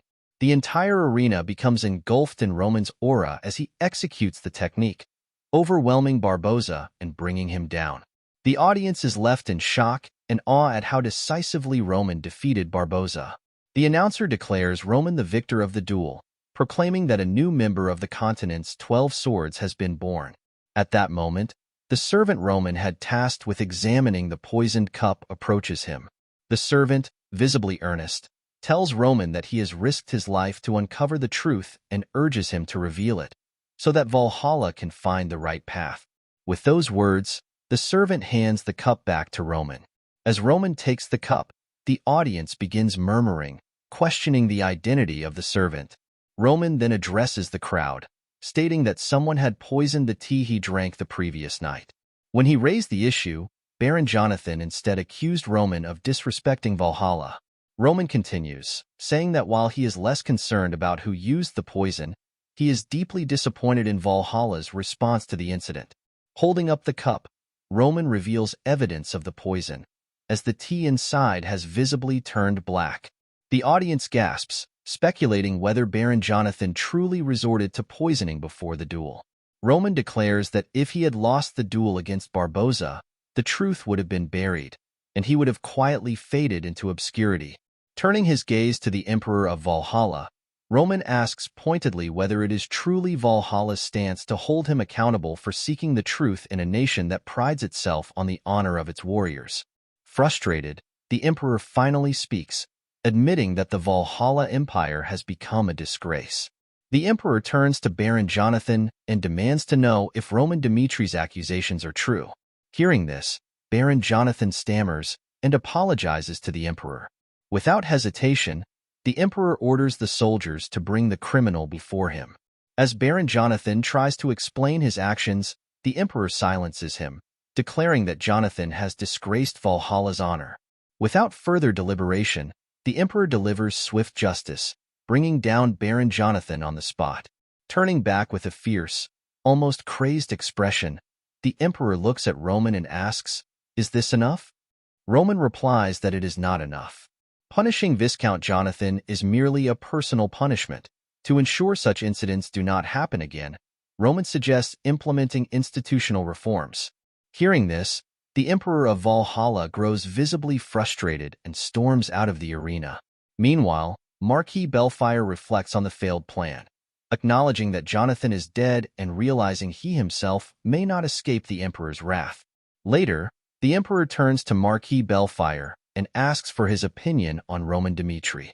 Marquis Bellfire responds, stating that Roman is a dangerous individual, not only because he overwhelmed Barboza, one of the 12 swords of the continent, with ease, but also because Roman dared to stand his ground, even before the Emperor. The Marquis adds that what makes Roman truly dangerous is his audacity to openly criticize the Emperor's punishment. Frustrated, the Emperor agrees, exclaiming that Roman had the nerve to question his authority. The Emperor then orders Marquis Bellfire to fully support Kronos' plan, ensuring that Roman Dimitry never returns alive. The scene shifts to the Warp Gate, where Roman prepares to depart. A worker informs Roman and his subordinates that there is an issue with the Warp Gate, rendering it unusable for the time being. The repairs, the worker explains, will take about 2 weeks. The worker then suggests that Roman and his subordinates stay in Marin until the gate is operational. Hearing this, Roman silently reflects, suspecting that Valhalla has deliberately blocked the Warp Gate. Realizing this, Roman concludes there is only one option left: traveling to another trading city, which is a month's journey from Marin. Roman considers that Valhalla likely anticipated this decision and has blocked Marin's Warp Gate to orchestrate an opportunity to eliminate him during the long journey. Turning to his subordinates, Roman firmly says, "Let's go." The scene shifts to a palace, where a worker informs Marquis Bellfire that Roman Dimitry has left Marin and is heading for the trading city. Hearing this, the Marquis asks when the best time to launch an attack would be. The worker hesitates, explaining that there is a complication. Too many eyes and ears are on Dimitry at the moment. Thanks to his resounding victory at the Valhalla festival, Roman Dimitry has gained immense fame overnight. The people of Valhalla follow Roman as if on a pilgrimage, making it impossible to attack him without risking significant civilian casualties. However, Marquis Bellfire dismisses these concerns, telling the worker that civilian lives are of little importance. He notes that it is Kronos, not Valhalla, who will be attacking Roman, and whatever actions they take will not implicate Valhalla. The Marquis then instructs the worker to inform Kronos to proceed without restraint. The scene shifts to a forest, where Roman and his group are ambushed. The people traveling with Roman are shocked to witness the victor of the Valhalla festival being attacked. Whispers ripple through the crowd as they speculate about the attacker's identity. Soon, it becomes evident that the assailants are shadow warriors from the Kronos Empire. The battle begins with intensity. Chris focuses on the flow of mana and, using his flash lightning technique, eliminates a shadow warrior in an instant. Roman quickly orders Vulcan and Pukki to eliminate all remaining enemies. Responding to Roman's command, Pukki and Vulcan charge forward, systematically taking down most of the shadow warriors with ease. The remaining shadow warriors, stunned by the overwhelming strength of their opponents, warn Vulcan and Pukki that they are making a grave mistake. Before they can say more, Roman appears from behind and takes down one of the shadow warriors with a single swing of his sword. "You're talking too much," Roman remarks coldly. Turning to one of his subordinates, Roman asks, "Did you record everything?" The subordinate nods and confirms that he did. Roman then orders him to begin spreading the footage across Valhalla, immediately using the magical video recorder. With a determined gaze, Roman adds, "Let's make this game bigger." The scene shifts to Valhalla, where the people watch the video in growing outrage. They question who would dare step into their empire's land and act with such impunity. As the footage reveals the identity of the attackers, the shadow warriors of the Kronos Empire, the citizens of Valhalla feel their pride wounded. Many proclaim that Lord Roman, who embodied Valhalla's honor and pride, must not be allowed to fall in their territory. They ask themselves how they could ever speak of a warrior's pride again if Roman were to be killed on their soil. United in their outrage, the people of Valhalla raise their voices, their cries for justice reaching the Valhalla court. The royal court expressed their anger at the Kronos Empire's attack and announced that they would investigate its purpose. However, no further action was taken. Under the pretext of careful deliberation, the royal court created an excuse not to send troops. Meanwhile, Roman's private forces continued to endure relentless attacks from the shadows. At this point, Sanchez and a few of his subordinates, who had supported Morales, arrived to assist Roman. Roman thanked Sanchez for the sentiment, but told him that their skills would be of no use and would only hasten their demise. Sanchez responded that if he had wanted to live, he wouldn't have come here. Roman smiled and remarked that Sanchez was foolish, and it seemed that it was too late to take back that choice. Sanchez, confused, didn't understand what Roman meant. Just then, a whole army of cloaked shadows appeared. Seeing them, Sanchez immediately ordered his subordinates to prepare for battle. They must assist Roman Dimitry as representatives of Valhalla. Sanchez had assembled a unit of aura swordsmen to fight against the shadows. As Sanchez and his subordinates harnessed their aura and charged toward the cloaked shadow warriors in front of them, Sanchez is shocked when one of the shadow warriors uses a blink technique and vanishes from his sight. Stunned, Sanchez realizes that these warriors are not mere shadows. They are superior beings, the abyssal demons. In the air above, one of the demons dodges Sanchez's strike with ease, its dark aura swirling around it. Sanchez orders his subordinates to form a defensive formation, rallying them to prepare for the incoming assault. At that very moment, a demon unleashes a powerful bolt of dark lightning, aiming it directly at Sanchez and his team. The suddenness of the attack leaves Sanchez frozen in shock, unable to move or react. The situation seems dire until Roman steps in, his shield raised to block the demon's strike. With a single decisive motion, Roman deflects the attack and saves Sanchez and his men. Turning to Sanchez, Roman instructs him to fall back, commanding him to regroup and leave the demons to him. Sanchez, still reeling from the near-death experience, hesitates, confused as to how Roman plans to take on so many demons alone. As Sanchez retreats, two demons flank Roman and unleash a dark flame spell, their fiery attacks hurtling toward him with deadly precision. Roman, however, remains composed. He raises his blade, channeling his sword aura to block the incoming flames with ease.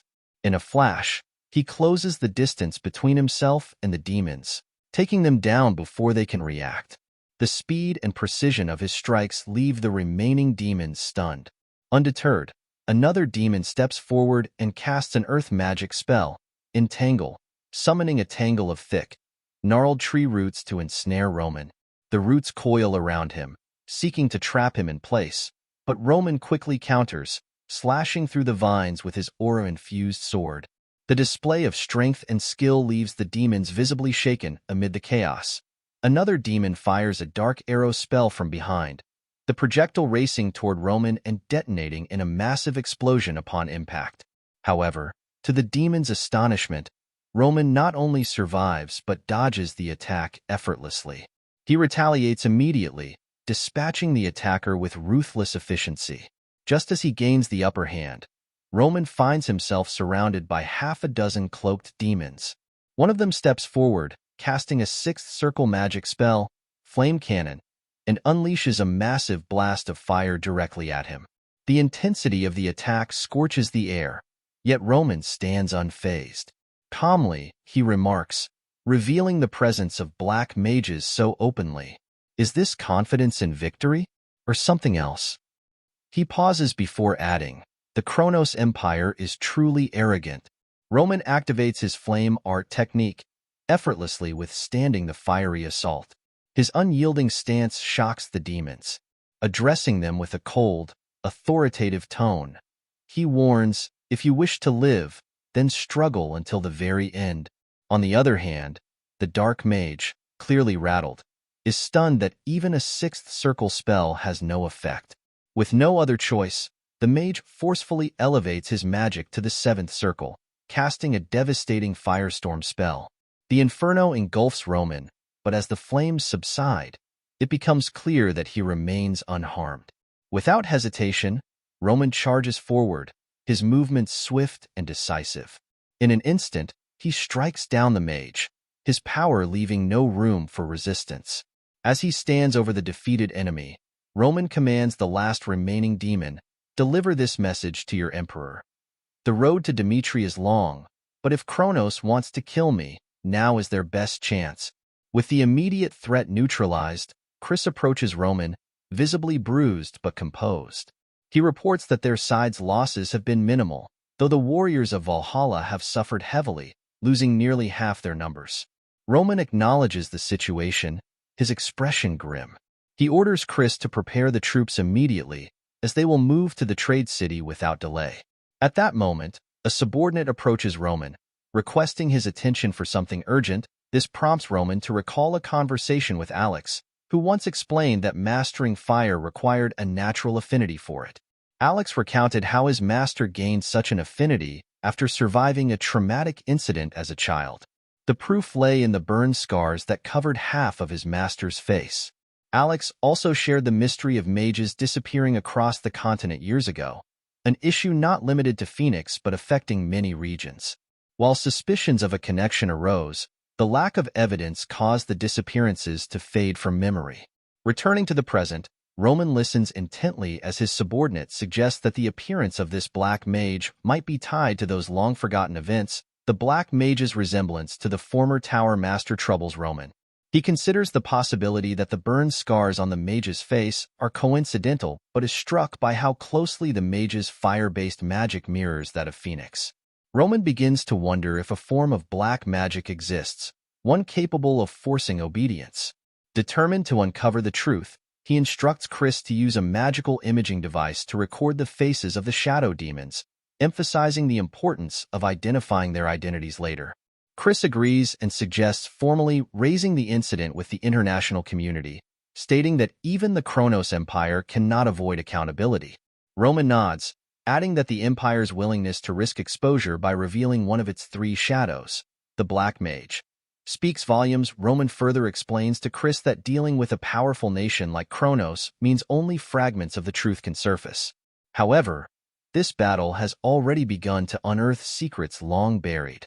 Concluding the conversation, Roman orders Chris to prepare the troops, as they will depart for the trade city in 1 hour. Later that night, Sanchez approaches Roman, humbly requesting that he teach him and his subordinates how to fight the shadows.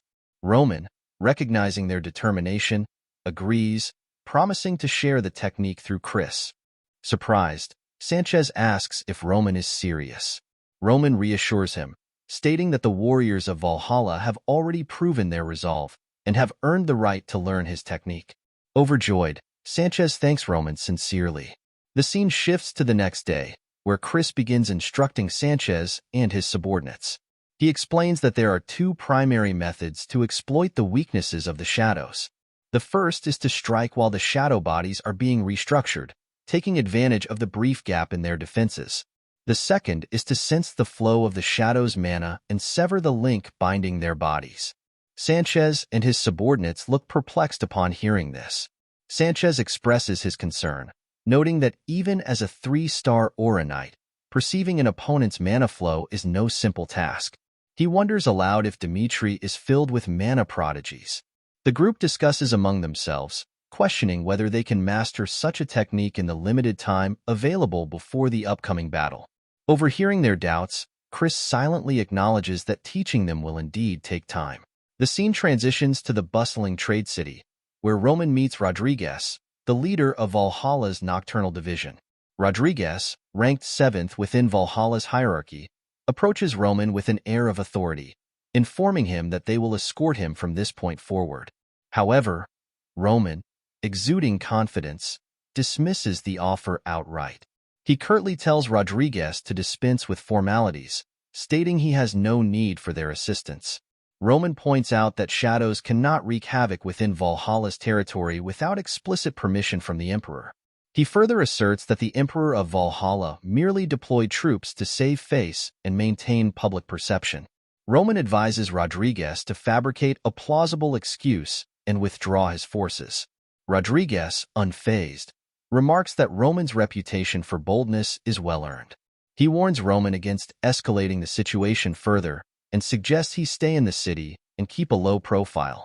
According to Rodriguez, the only way Roman could leave Valhalla alive is under the pretext of their protection, a justification Valhalla requires to avoid complications. Unmoved, Roman counters Rodriguez's argument with a steely resolve. He releases a powerful aura that causes the air around them to tense. With a grave expression, Roman declares that Valhalla's assumptions are fundamentally flawed. He states unequivocally that Valhalla cannot kill him, and warns that if he were to return to Dimitry alive, the entire realms of Valhalla and Kronos would face dire consequences. If Valhalla truly intends to kill Roman, he asserts, they should abandon their pretenses and confront him directly.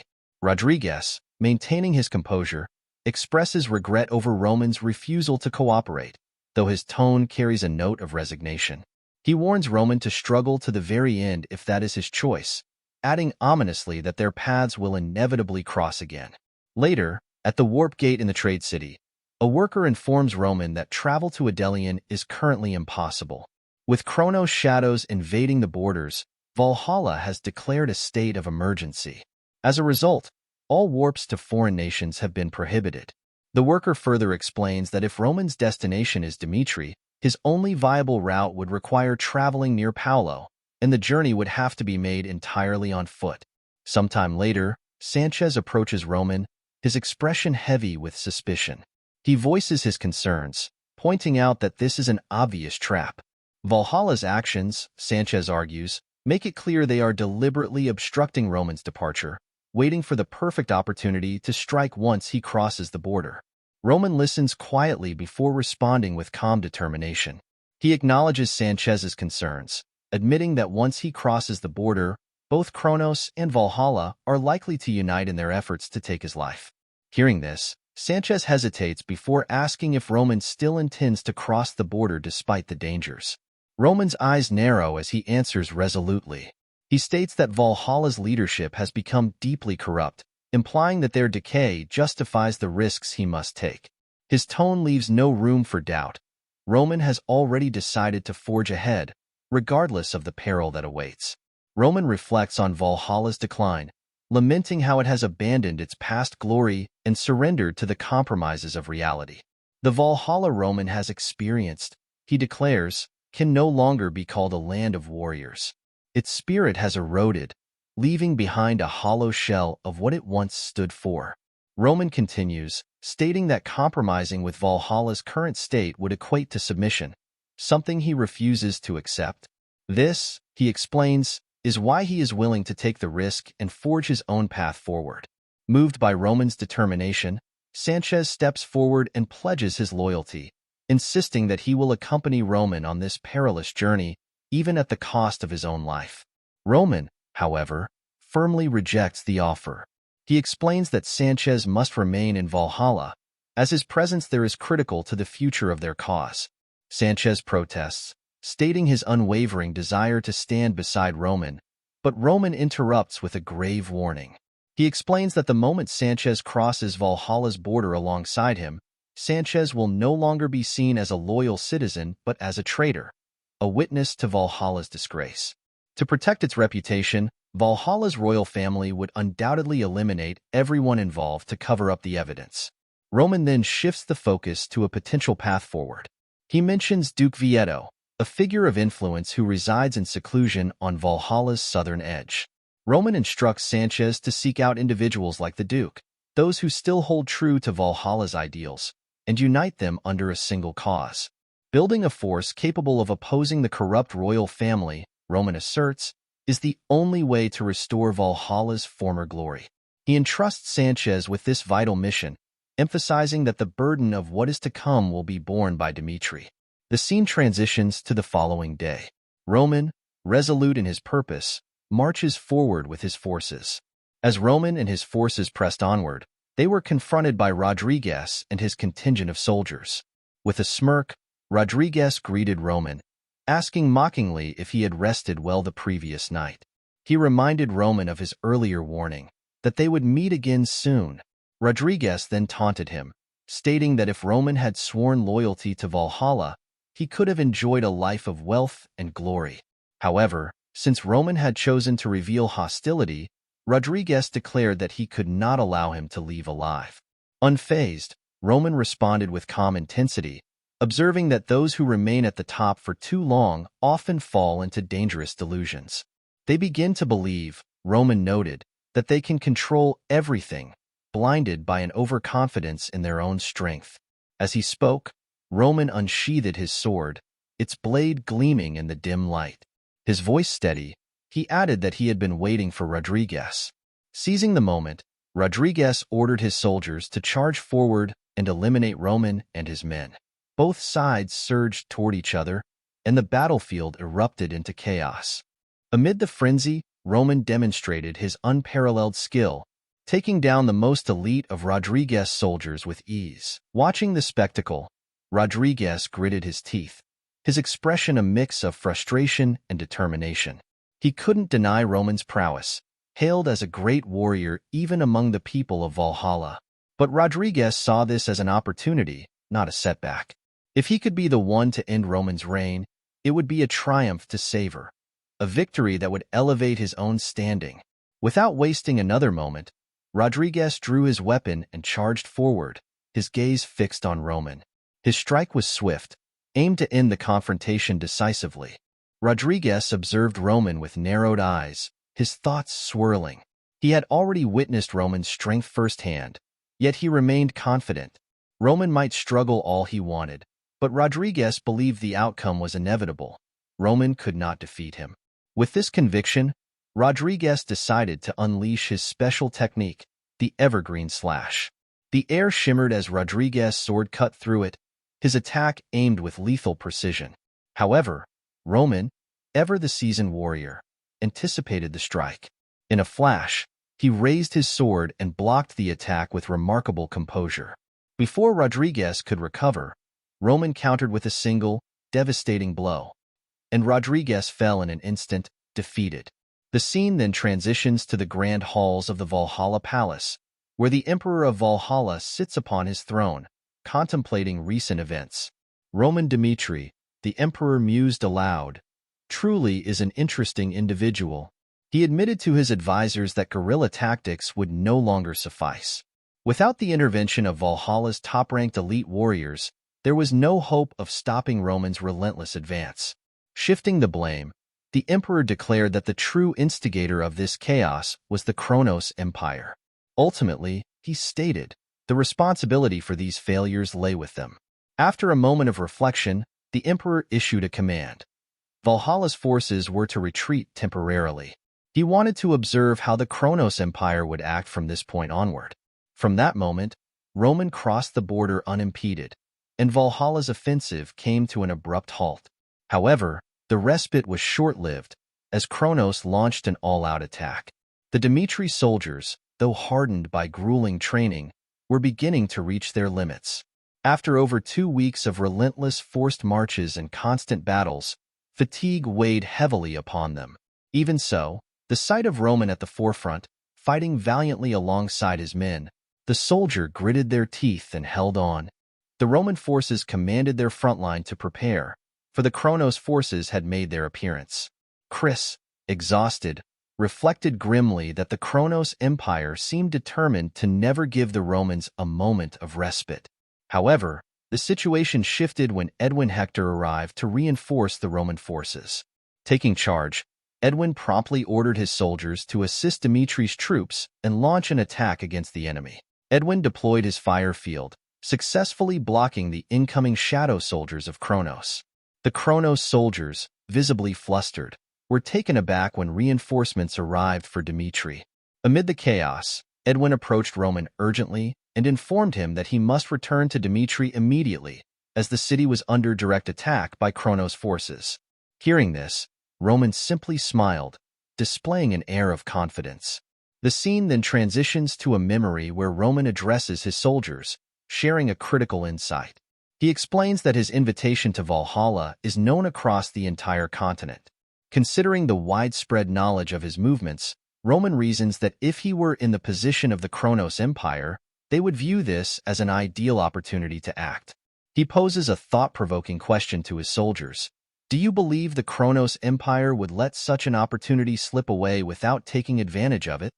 Macbri, one of his loyal men, interjects, stating that since the Kronos Empire has publicly declared their intent to assassinate Roman, it is highly unlikely they would hesitate or passively observe.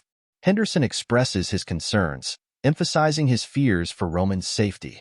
In response, Roman reassures his men, firmly stating that his perspective differs from theirs.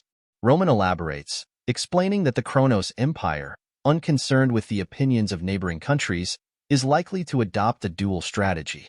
Not only will they attempt to assassinate him, but they are also highly likely to launch a direct attack on Dimitry itself.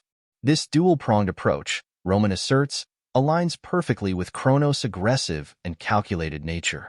The Dimitry castle cannot be effectively defended by the mages alone, Roman acknowledges. With a serious expression, he declares that all soldiers standing before him will remain in Dimitry to fortify its defenses. Addressing his troops with unwavering resolve, Roman commands, if Kronos dares to attack, then Dimitri's soldiers must ensure the Kronos Empire pays a heavy price for their audacity. His words ignite a fervent response from the soldiers, who shout in unison, vowing to follow their lord's command without hesitation. The scene shifts to a mountain near Dimitry, where a contingent of Kronos soldiers has arrived via a warp gate. At their helm is Mystic, the commander of the Kronos forces. Surveying the situation in Dimitry, Mystic inquires about the state of the castle.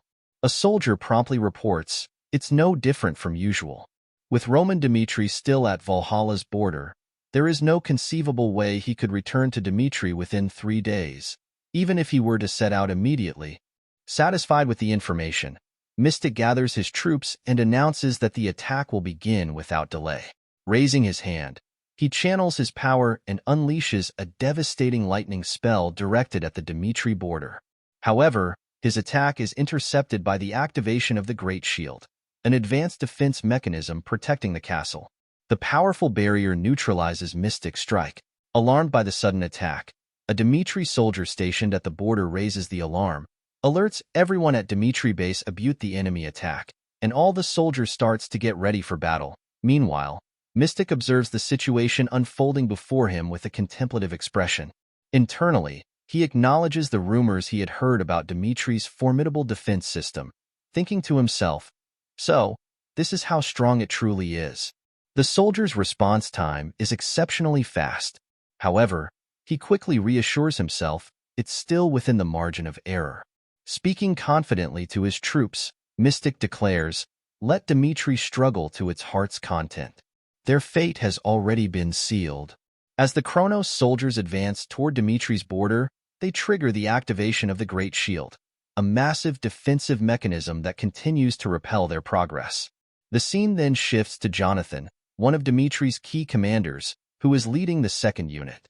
Standing resolute, Jonathan issues precise orders: load first, then fire. The third unit will follow the same command. In unison, the archers release a volley of arrows, their aim sharp and deadly. The onslaught successfully takes down several advancing Kronos soldiers, slowing their charge.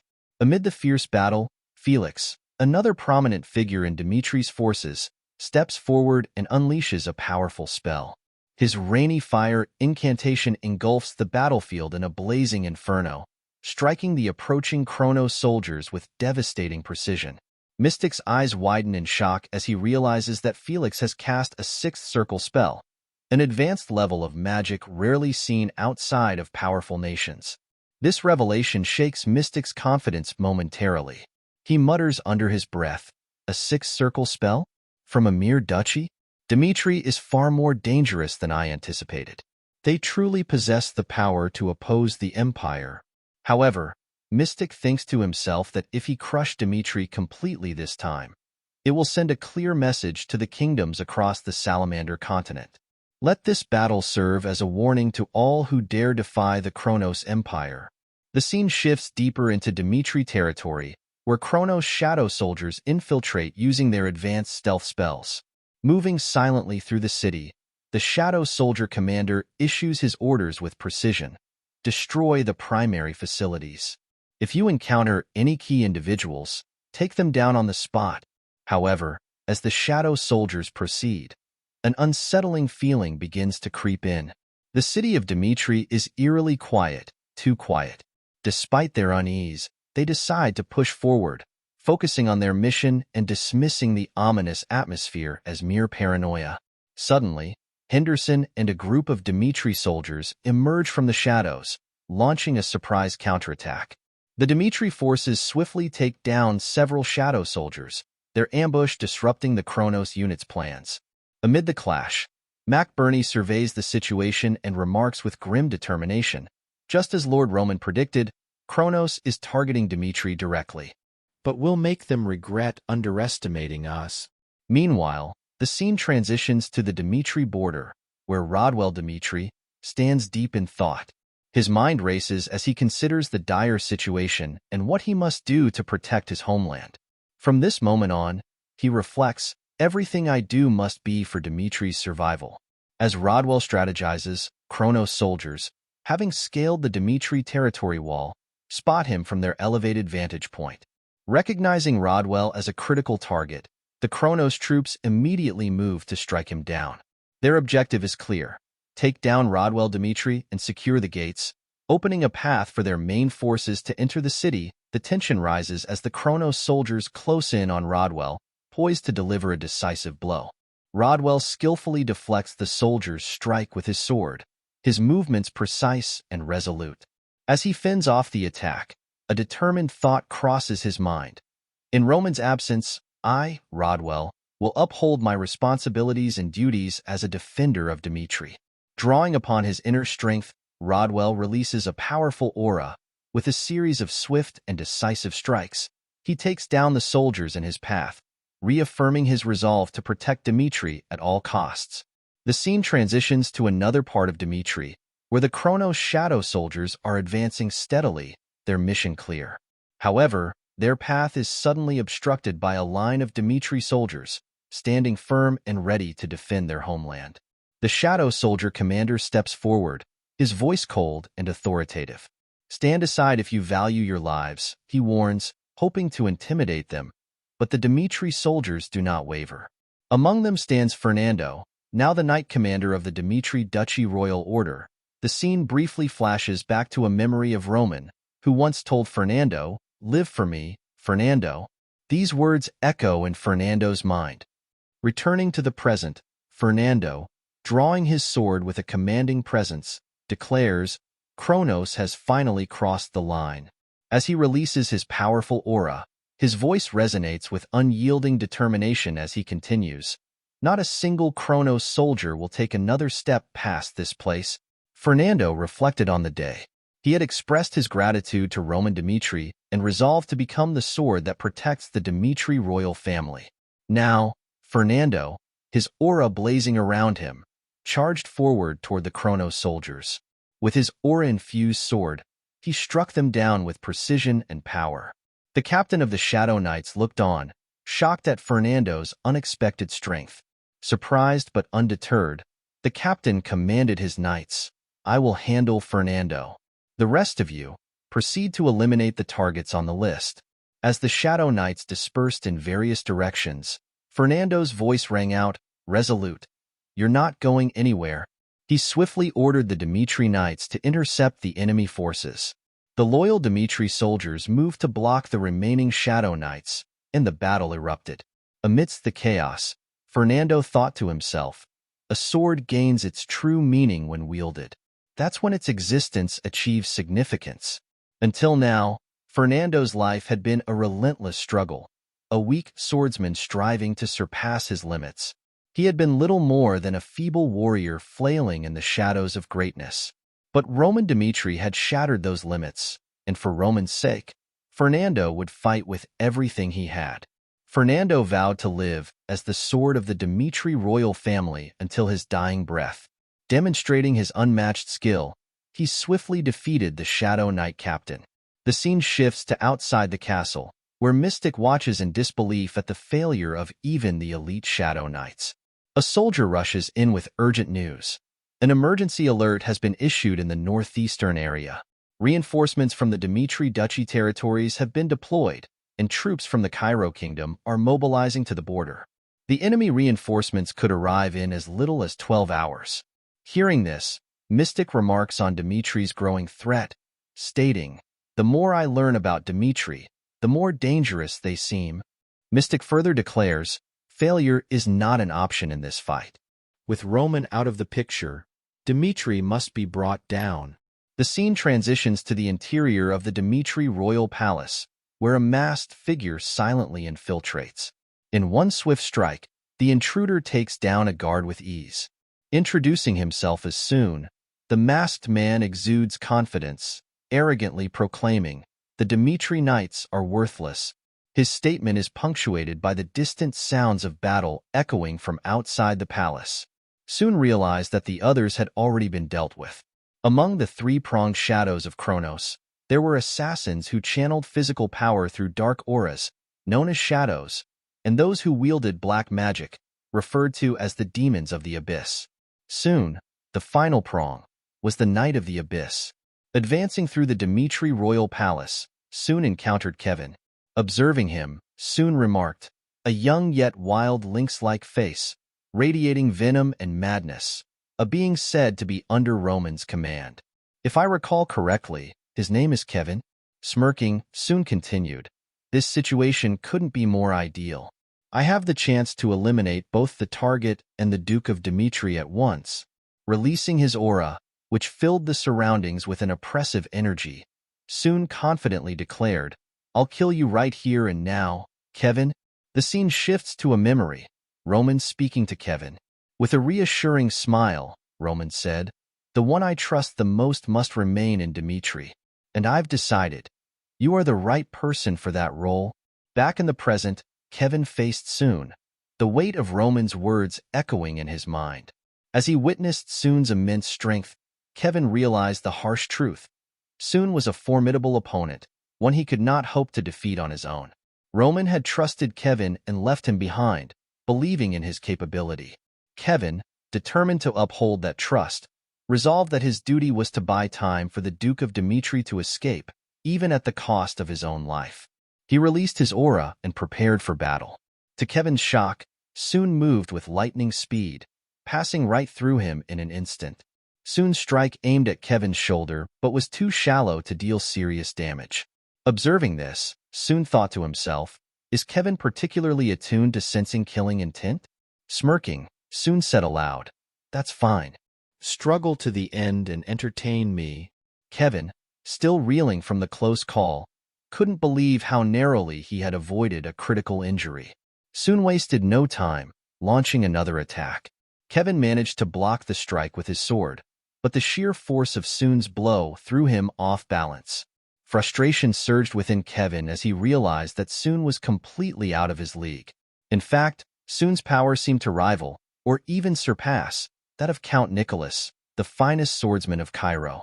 A direct confrontation seemed hopeless. Determined not to give up, Kevin charged at Soon with his sword. But at the last moment, he adjusted his strategy.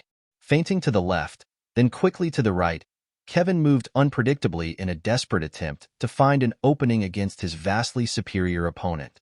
Coming up behind Soon and seeing an opening, Kevin prepared to strike. But in an instant, Soon appeared directly in front of him. Soon placed a firm hand on Kevin's head and slammed him into the ground with ease. Mockingly, Soon asked, "Is this all you've got?" Frustrated and filled with determination, Kevin thought to himself, "I can't lose." Just as Soon prepared to deliver the final blow, Kevin narrowly dodged the attack and quickly retreated. Stunned, Kevin realized the harsh truth. This was an unwinnable fight. A boy who had wandered the slums, worrying about survival every day, instinctively knew he couldn't let this opportunity slip away. A memory surfaced, Roman's words to Kevin, "From now on, you shall live as my substitute sword." For the sake of Lord Roman, if he gets taken down in service, it would bring meaning to his life. Frustrated and fueled by anger, Kevin thought, "I can't let Lord Roman down." With a resolute shout, Kevin declared, "I can't run away." Watching Kevin, Soon smirked and remarked, "What nonsense are you babbling to yourself?" As Soon moved to strike Kevin, he was shocked to see Kevin evade his attack. In that moment, countless fragments of Kevin's resolve unified into a single, unwavering desire. Surrounded by his radiant aura, Kevin declared, "Lord Roman's orders are absolute. Soon shall not pass through these gates." As Soon observes Kevin, he thinks to himself that Kevin resembles a single sword, focused, sharp, and unwavering. Soon notes Kevin's incredible focus in his eyes, then smiles and comments, "You've honed it well, but it's still not enough." Without hesitation, Soon charges at Kevin with astonishing speed, instantly closing the distance between them. Soon's strike lands, but Kevin manages to block the attack. However, the sheer force of the blow sends Kevin flying into the air. Before Kevin can regain his composure, Soon appears beside him, ready to strike again. Spotting a brief opening, Kevin counters with a swift attack of his own. Though his strike lands, it deals minimal damage. Soon, unfazed, smiles and remarks, "Truly impressive." Releasing his aura, Soon continues, "This has been somewhat enjoyable, but now it's time to end this." Soon intensifies his aura and lands a devastating strike on Kevin, injuring him severely and sending him crashing to the ground. At that very moment, Fernando appears from behind and attempts to strike Soon. Yet Soon effortlessly blocks the attack. Frustrated and shocked by Soon's strength, Fernando retreats, only to see Kevin lying severely injured. The sight leaves Fernando stunned, realizing the immense power Soon wields. Fernando reflects on the situation, realizing that from the very beginning, Duke Dimitry was not present. As soon as Kronos launched their attack, the Duke was evacuated to a secure location, leaving Kevin to take his place. Fernando considers the implications. Had the Shadows discovered Duke Dimitri's absence, they would have ransacked all of Dimitry. Despite the dire circumstances, Fernando sees Kevin's decision to hold his ground until the very end is foolish. At that moment, Henderson and McBurney arrive, running toward Fernando and declaring their intention to help. Fernando quickly briefs them on the situation, stating, "Our opponent is a 6-star swordsman. From now on, we must fight with full force." With determination, the trio charges at Soon together. Fernando's initial strike is blocked by Soon, but Henderson and McBurney flank him, attacking from both sides. However, Soon suddenly releases his aura, sending all three of them flying back. Just as Soon regains his footing, he senses another presence, a mage behind him. The mage unleashes a powerful fire spell, hurling it towards Soon. To everyone's shock, Soon withstands the attack effortlessly, using only the palm of his hand. Intrigued by their coordinated movements, Soon wonders about the extent of their training. Determined to end the fight, he decides to take them all down. With unwavering resolve, Soon invokes a new spell, Shackles of Darkness, preparing to unleash its full power. Fernando is trapped by Soon's spell, unable to move freely. Seeing this, Henderson realizes the gravity of the situation. If Captain Fernando falls, it will be the end. Henderson reflects on the journey that brought him here, remembering how he was inspired by Lord Roman's example to pursue the path of a swordsman, an unlikely choice given his ordinary background. Despite the odds, Henderson has made remarkable progress, but his limitations as someone with average talent are undeniable. Time and again, he has questioned what he, an ordinary swordsman, could possibly do for Lord Roman and Dimitry. After much deliberation, he reached one conclusion. He would give everything he had. Returning to the present, Henderson stands between Soon and Fernando, bracing himself. With unwavering determination, he takes a direct strike from Soon. Soon is stunned to see Henderson refusing to release his sword, despite the overwhelming pain. Witnessing Henderson's sacrifice, Fernando realizes that Henderson is buying them precious time, and they must not waste this opportunity. Summoning his innate mana energy, Fernando breaks free from Soon's spell. Soon's attention shifts toward Fernando, creating an opening. Seizing the moment, McBurney intercepts Soon, blocking his path and preventing him from escaping. With Soon momentarily distracted, Fernando unleashes a powerful strike, landing a decisive blow that brings Soon down. As the battle subsides, Fernando and McBurney rush to aid Kevin and Henderson, determined to get them the medical attention they desperately need. McBurney and Fernando use the healing supplies they have on both Kevin and Henderson, but the injuries are severe and show little improvement. Henderson, despite his condition, tells Fernando that the war isn't over and they must do what needs to be done. Hearing this, Fernando stands up with a serious expression and replies, "Understood."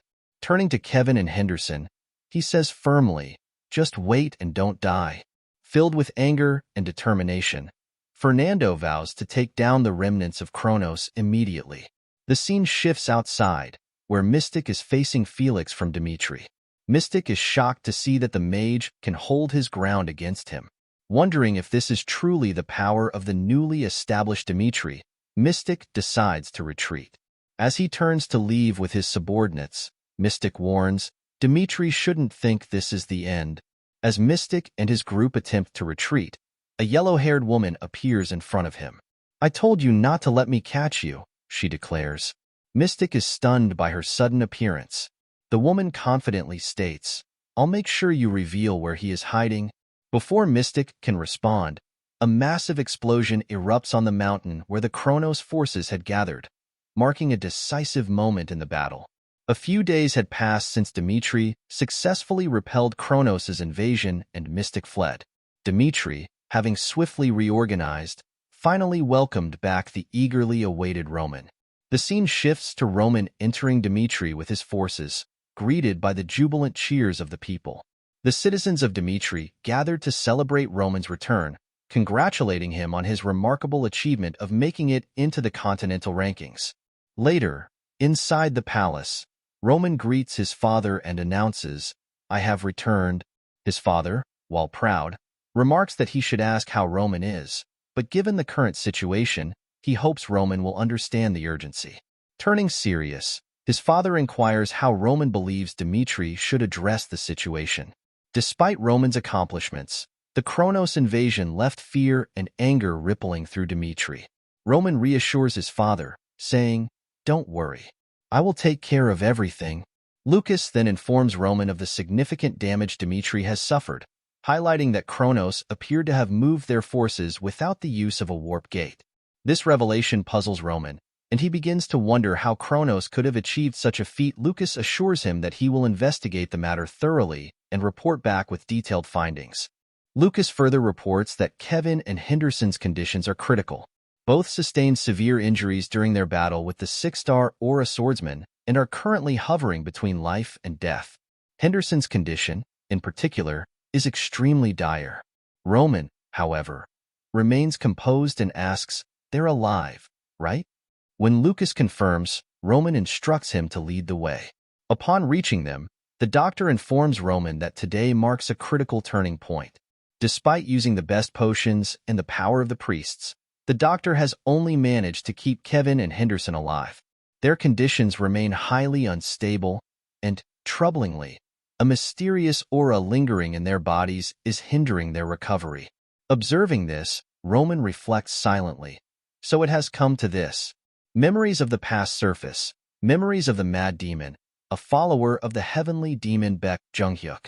The Mad Demon had always led the charge in battles against the 9 great sects, defeating countless enemies and securing victory for the demonic sect. Trusted deeply by Baek Joong-Hyuk, the Mad Demon eventually met his end, a loss that left Baek Joong-Hyuk furious. Yet, even in his rage, Baek Joong-Hyuk accepted the deaths of his followers as an inevitable part of war. In a life filled with constant conflict, he saw sacrifice as a necessary stepping stone to ascend to greater heights. Returning to the present, Roman reflects that the sacrifices of Kevin and Henderson were perhaps the best choices for him and Dimitry. However, for reasons he couldn't fully explain, Roman felt a deep anger welling within him. He couldn't simply let them die. Resolute, Roman declares, "From now on, I will personally oversee their treatment. Everyone, step back." Roman begins using his heavenly demon art, focusing on the essence of life as he observes the state of Kevin's and Henderson's bodies. He notes that innate energy, the life force one is born with at the moment of birth, is critical. Depleting it completely results in death. Roman decides to imbue a portion of his own innate power into their bodies. Despite knowing that this sacrifice would reduce his own lifespan, Roman is unwavering in his decision, willing to trade a part of his life force to save his loyal subordinates. Days pass. 2 days turn into a week. During this time, Chris arrives at the mansion with a grave expression and insists on meeting Lord Roman. The butler informs Chris that it is not allowed, as Roman is entirely focused on the treatment and is not accepting any visitors. Chris, understanding the situation, replies firmly, "I understand." However, the kingdoms of the Salamander continent have convened an international conference regarding Dimitry. Dimitry must consolidate the alliance's stance to hold Kronos accountable, prompting Chris to insist the butler step aside. The butler obliges but advises Chris to remind Roman to take care of his health as well. As Chris enters the room, Roman inquires about the situation. Chris informs him that an international conference has been convened, and given the gravity of the matter, he had no choice but to come, even if it meant interrupting Roman's efforts. Hearing this, Roman remains silent for a moment. Sensing Roman's hesitation, Chris says, "I understand how hard you've worked to save Henderson and Kevin, but Dimitry can't afford further delays. We must condemn the Kronos Empire's atrocities decisively. If you don't attend the conference, the Allied kingdoms might sweep this issue under the rug." Roman finally responds, "Even if Dimitry attends this international conference and persuades the Allied kingdoms, true vengeance will remain impossible if their sincerity is not genuine." Chris, however, disagrees, insisting that Roman's presence is crucial. Roman looks at Chris and reassures him, "I know what you're worried about. Just as Henderson and Kevin gave their all for me, now I must give my all for them. Trust me, Chris. Just wait." As Chris steps back, he notices that Roman appears visibly weakened. The scene shifts to the international conference, where the Allied forces have gathered.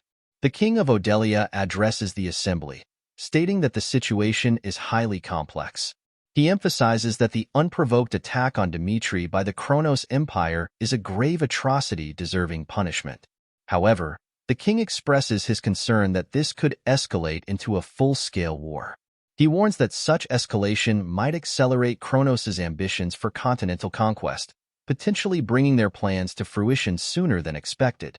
The Allied kingdoms, gripped by fear, have seemingly fallen into Kronos' trap. The Kronos Empire's war with Dimitry has revealed the existence of a new means of transportation that bypasses warp gates. This discovery implies that no nation on the continent is safe, serving as an implicit warning to all. The King of Odelia continues, suggesting a cautious approach. "Since none of us desire further conflict, let us demand assurances in the name of the Allied kingdoms that this will not happen again. Let us seek a definitive answer, but leave room for negotiations." Hearing this, the King of Redford stands and apologizes, stating firmly that he cannot agree with Odelia's position. The scene then shifts to 1 month earlier, where Redford's forces inform their king that Valhalla and Kronos have joined forces. The soldiers of Redford express their concern about Roman, the hero who saved their kingdom, being targeted. They urge that something must be done to help him. The King of Redford acknowledges their sentiments, stating that he feels the same way. He recalls how Redford, once on the brink of ruin, found a chance to recover thanks to Roman's intervention. Returning to the present, the King of Redford declares with conviction, if necessary, Redford will go to war for Roman. Addressing the assembly, he criticizes the group for deliberately ignoring the essence of the issue. He reminds them that the Kronos Empire launched an unprovoked attack without justification. Furthermore, Valhalla openly allowed assassination attempts on their land and deliberately chose to do nothing to prevent them. Everyone here knows what that means. The King of Redford continues. If anyone dares to stand against Kronos in the future, none of the Allied kingdoms will be safe from the Empire's threats. He stresses that ignoring the harsh reality will not make the problem disappear. The issue will only grow until it spirals beyond our ability to resolve, he warns. Responding to the King of Odelia's concern about the possibility of a full-scale war, the King of Redford pointedly asks, "So what if it does?" Meanwhile, the Kronos Empire will continue to widen the gap between itself and the Alliance, and some among the Allied kingdoms will align with the Empire when it suits their interests. The King of Odelia, visibly irritated, exclaims, "What kind of nonsense is that?"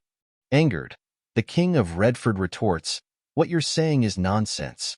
If any of the Allied kingdoms were under attack by the Empire, would you still be able to say such things?" His words leave the assembly in stunned silence. The King of Redford then declares, as of this moment, the Kingdom of Redford is withdrawing from the Allied Kingdom alliance. He adds, when the Empire's blade turns toward the other Allied kingdoms, I will watch to see if you all still speak the same way then. With that, the King of Redford leaves the conference. Afterward, Edwin steps forward and addresses the assembly. He reflects, when I heard that an international conference was to be held, I had hoped for a different outcome, something unlike the past. Edwin reminds the other kingdoms, I'm not sure if everyone remembers, but the origins of the international conference were truly humble. He then recounts, when I first attended, the conference looked like this. Instead of issuing a proper punishment for the Kronos Empire's atrocities, the focus of the Kingdom Alliance has been on resolving the issue amicably. Of course, in the past, the Alliance lacked the power to oppose the Empire. But now, the situation is different. Despite the Kronos Empire deploying shadow units, high-circle magicians, and even a 6-star swordsman, they were unable to bring down Dimitry. What makes this assembly so disappointing is that even with Roman Dimitry, an exceptional challenger, the Kingdom Alliance remains stagnant and unchanged. Edwin rises to address the assembly, stating, Hector was never part of this alliance to begin with. From now on, I will handle this matter separately. Turning to the other members of the Kingdom Alliance, Edwin warns, do not regret today's choice. Your failure to correct what is wrong. When the time comes, with that, Edwin leaves the assembly as well. The scene then shifts to Roman. He reflects that he has done everything he can. From this point on, Kevin and Henderson must survive on their own. If they let go of their consciousness now and accept death, there will be no more options left. Roman's thoughts drift to his previous life, where he had failed to notice those around him, consumed by his own path. Roman didn't even have time to mourn the deaths of his comrades and subordinates. His life was too intense and relentless for grief. In the end, all that remained was regret. However, in this life, Roman is determined not to leave any regrets behind. He wants his subordinates to survive. Stepping outside, Roman is met by Chris, who tells him, You've worked hard. Roman replies, From now on, I want you to summon all the lords of the Duchy of Dimitry. A short time later, all the lords are gathered. When Roman enters the room and takes his seat, the lords rise and greet him. Roman begins, stating that he has heard there are differing opinions on how to handle the current situation. Those who have grown accustomed to the atrocities of the Kronos Empire must have forgotten how to be angry, he declares, his expression hardening. With anger etched on his face, Roman continues, I am displeased with this situation. Kronos will pay for attacking Dimitry. One of the lords hesitantly inquires, Are you really planning to go to war? Roman's response is resolute. The moment Kronos' assassins targeted me, the war with the Empire had already begun. Those who believed in me and followed me have died. Roman orders the lords of Dimitry to issue a state of alert and begin gathering their forces in preparation for war. He declares, as of this moment, the Duchy of Dimitry is officially at war with the Kronos Empire. The scene then shifts to Edwin, who is visibly shocked by the news. He cannot believe that Roman made such a significant decision without consulting him. Frustrated, Edwin instructs his subordinates to contact Dimitry immediately. He then initiates a magical call with Count Fabius to seek clarification. What exactly is Lord Roman's intent?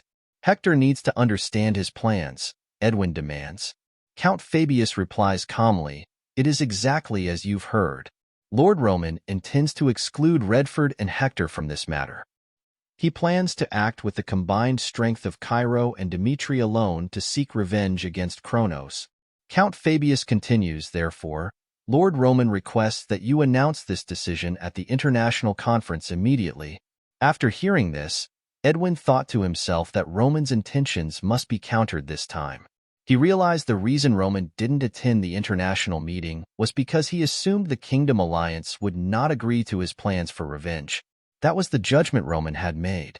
Edwin smiled and declared that he would attend the international meeting again. The scene then shifts to the meeting, where the King of Idalia expresses his anger upon hearing that Dimitri's declaration of war has nothing to do with the two kingdoms. He questions why this attitude differs from the previous meeting. Edwin replies that he is unaware of the details since Dimitry had rejected him, which is why Edwin is attending this meeting on his behalf. Internally, Edwin reflects that Roman's true aim in the international meeting is to achieve one thing: the division of the Kingdom Alliance. The King of Odelia then states that if Cairo and Dimitry fall, it will directly impact their alliance. The collapse of Dimitry and Cairo would provide Kronos with the opportunity to secure the northern territories, giving them a foothold to conquer the continent. Kronos would then focus all efforts on suppressing the Kingdom Alliance. The King of Odelia concludes that the Kingdom Alliance must now decisively abandon Dimitry and focus on strengthening their own unity. The King of Redford firmly states that he will refuse. He reiterates that, as he mentioned in the previous meeting, the Kingdom of Redford will share its fate with Dimitry. Regardless of what the King of Odelia says, it is futile. Redford will prepare for war and await Dimitri's call. As expected, cracks appeared in the alliance. With the King of Odelia withdrawing, the second international meeting ended without yielding any positive results. The scene then shifts to the King of Odelia's palace, where he, frustrated, reflects that it is all over. Roman Dimitry, in his recklessness, has dragged everyone into a precarious situation. Even with the combined power of the Kingdom Alliance, they cannot hope to suppress the Kronos Empire. The King of Odelia resolves that he cannot let Odelia meet its end in this manner. Even if it is humiliating, a king's duty is to ensure the survival of his kingdom. With this in mind, the King of Odelia contacts Commander Paul. He informs Paul that, as of now, the Kingdom Alliance is effectively dissolved, and he wants to know what must be done to ensure Odelia's survival. Hearing this, Commander Paul couldn't help but smile. Of the 3 nations in the Kingdom Alliance, excluding Frank, the other 2 had succumbed to reality.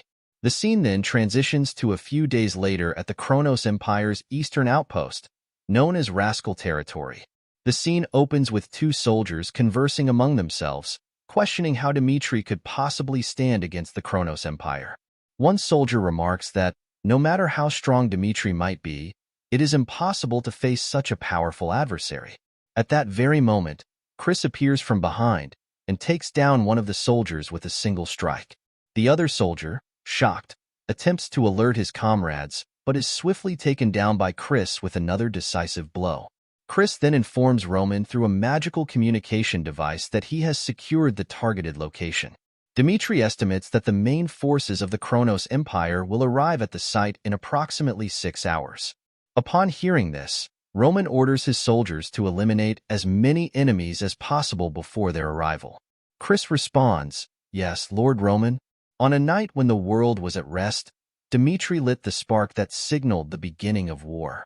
The scene then shifts to Count Paul, the commander of Rascal Territory. Count Paul reads a letter from the Kronos Empire, which declares that a small nation dares to oppose the might of Kronos.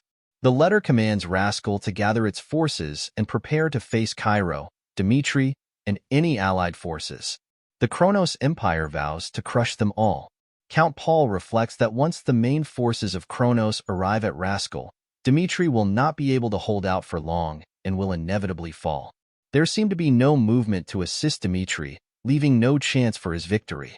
At that moment, a soldier rushed in and informed Count Paul that a fire was spreading across Rascal Territory. Shocked by the news, Count Paul hurried outside to assess the situation and was horrified to see flames consuming the area. He immediately ordered the Rascal soldiers to extinguish the fire. As he surveyed the scene, Count Paul noticed the distinct smell of oil and quickly realized that the fire had been deliberately set. He ordered his soldiers to move the supplies to the warehouse immediately, but upon arrival, he was shocked to see that the warehouse was already ablaze. Count Paul then commanded his soldiers to secure the magical scrolls without hesitation, urging them to follow his orders promptly. To his astonishment, Count Paul saw someone inside the warehouse. It was Roman Dimitry. Realizing the situation, Count Paul yelled for his soldiers to stop Roman at once. The soldiers charged forward to strike Roman together, but Roman effortlessly took them down with a single strike. At that moment, Count Paul declared a red alert across Rascal Territory, ordering all soldiers to prepare for the worst. Shortly after, the main forces of the Kronos Empire arrived, led by the 7th Division, known as the Kronos 7th Sword. One of their leaders, observing the situation, inquired if it was already too late to intervene. In Rascal, the Kronos forces included the First Sword, led by Vinter, the captain of the Seventh Night Order, and the water-manipulating group known as the Blue Island Mages. This overwhelming presence was the reason Count Paul was so confident of victory. With a sense of triumph, Count Paul confidently told Roman that this would be the end for him. As Roman systematically took down the remaining soldiers, he calmly stated, "That's enough for now," standing directly in front of Count Paul. Then, in a flash, Roman disappeared into the flames before Count Paul's eyes. Stunned, Count Paul couldn't believe what he had just witnessed. He assumed Roman was retreating like a coward and told his soldiers that Roman had walked straight into their trap. He urged them not to miss this opportunity and ordered his troops to track Roman down. One of the soldier squads eventually located Roman, but as they tried to apprehend him, Roman effortlessly took them down. One of the surviving soldiers managed to escape and reported to Vinter via the communication device, stating that the soldiers were no match for Roman. However, before the message could fully reach Vinter, Roman appeared and swiftly dealt with the soldier. Another team then reported that Roman had disappeared into the flames once again and that they couldn't pursue him. A few moments later, the second squad was taken down, followed by one team after another, as most of the units sent to pursue Roman were systematically defeated. Witnessing this, Vinter couldn't help but think to himself, "What on earth has Roman done?" As Vinter surveyed the chaos, he spotted an injured soldier and approached him. Vinter inquired where Roman had gone. The soldier, trembling, replied that he didn't know. Roman had single-handedly taken down all the rascal forces and then disappeared into the flames. Shocked by this revelation, Vinter struggled to comprehend how Roman had managed such a feat. Realizing the urgency of the situation, he decided to focus on controlling the raging fire first. Vinter called for support from the Blue Island Mages. Berga, one of the mages, stepped forward and cast a powerful fifth circle spell called Aqua Field to suppress the flames. However, to his astonishment, the fire endured even his advanced magic. Berga was in disbelief. How could even a high-level spell fail to extinguish the flames? Realizing the flames were far from ordinary, Berga concluded that they were fueled by something extraordinary. He informed Vinter that unless they eliminated the source of the inferno, it would be impossible to extinguish the fire. Hearing this, Vinter narrowed his focus and thought to himself, "Roman must be the cause." The soldiers informed Vinter that the northern gate was blocked, as was the western gate. The inferno's flames had engulfed both paths, cutting off all means of escape. Vinter struggled to comprehend the gravity of the situation. With no way out, Vinter and the other soldiers realized they were trapped, along with 10,000 troops, within Rascal territory. Vinter immediately reported to Count Paul, informing him that all escape routes were blocked and that the Kronos forces had walked into a trap. Shocked by this revelation, Count Paul urgently asked if there was truly no way out. Vinter replied that while there was no typical route of escape, the northern gate's wall was older and weaker than the others, and it might be possible for the forces to break through it. Upon hearing this, Count Paul ordered Vinter to abandon the pursuit of Roman and focus on a full retreat. Following the command, Vinter relayed orders to the Kronos forces to regroup and prepare to escape through the northern gate. He instructed all troops to gather there immediately. As the forces began to move, Count Paul silently reflected on Roman's actions. Roman is truly a monster, he thought. Kronos must eliminate him, even if it means using the full might of the Empire. However, as the Kronos forces reached the northern gate, they were met with an unexpected sight. Roman, standing defiantly in front of them. Frustrated and enraged, Count Paul exclaimed. Roman kept running away like a coward. Now, Roman had finally revealed himself. Count Paul, seething with frustration, declared, if Roman is truly a warrior, then he should fight fair and square. Hearing this, Roman calmly replied, a duel between me and 10,000 soldiers is what you consider fair. But you call this fire cowardly? Count Paul retorted, of course. If not for this cowardly inferno, you would have been defeated already.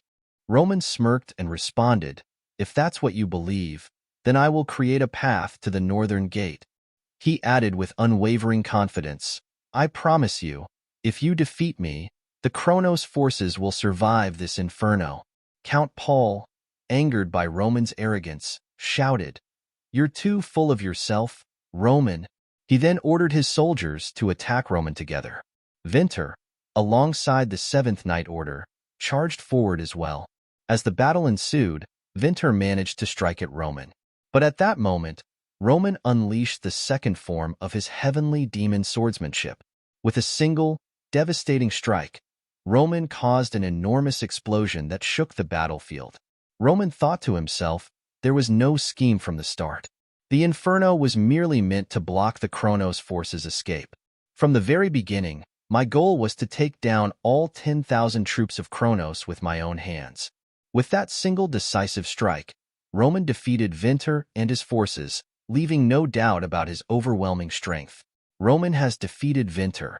Shocked by this, Count Paul urgently commands Yale, the Blue Mage, to attack Roman with offensive magic immediately.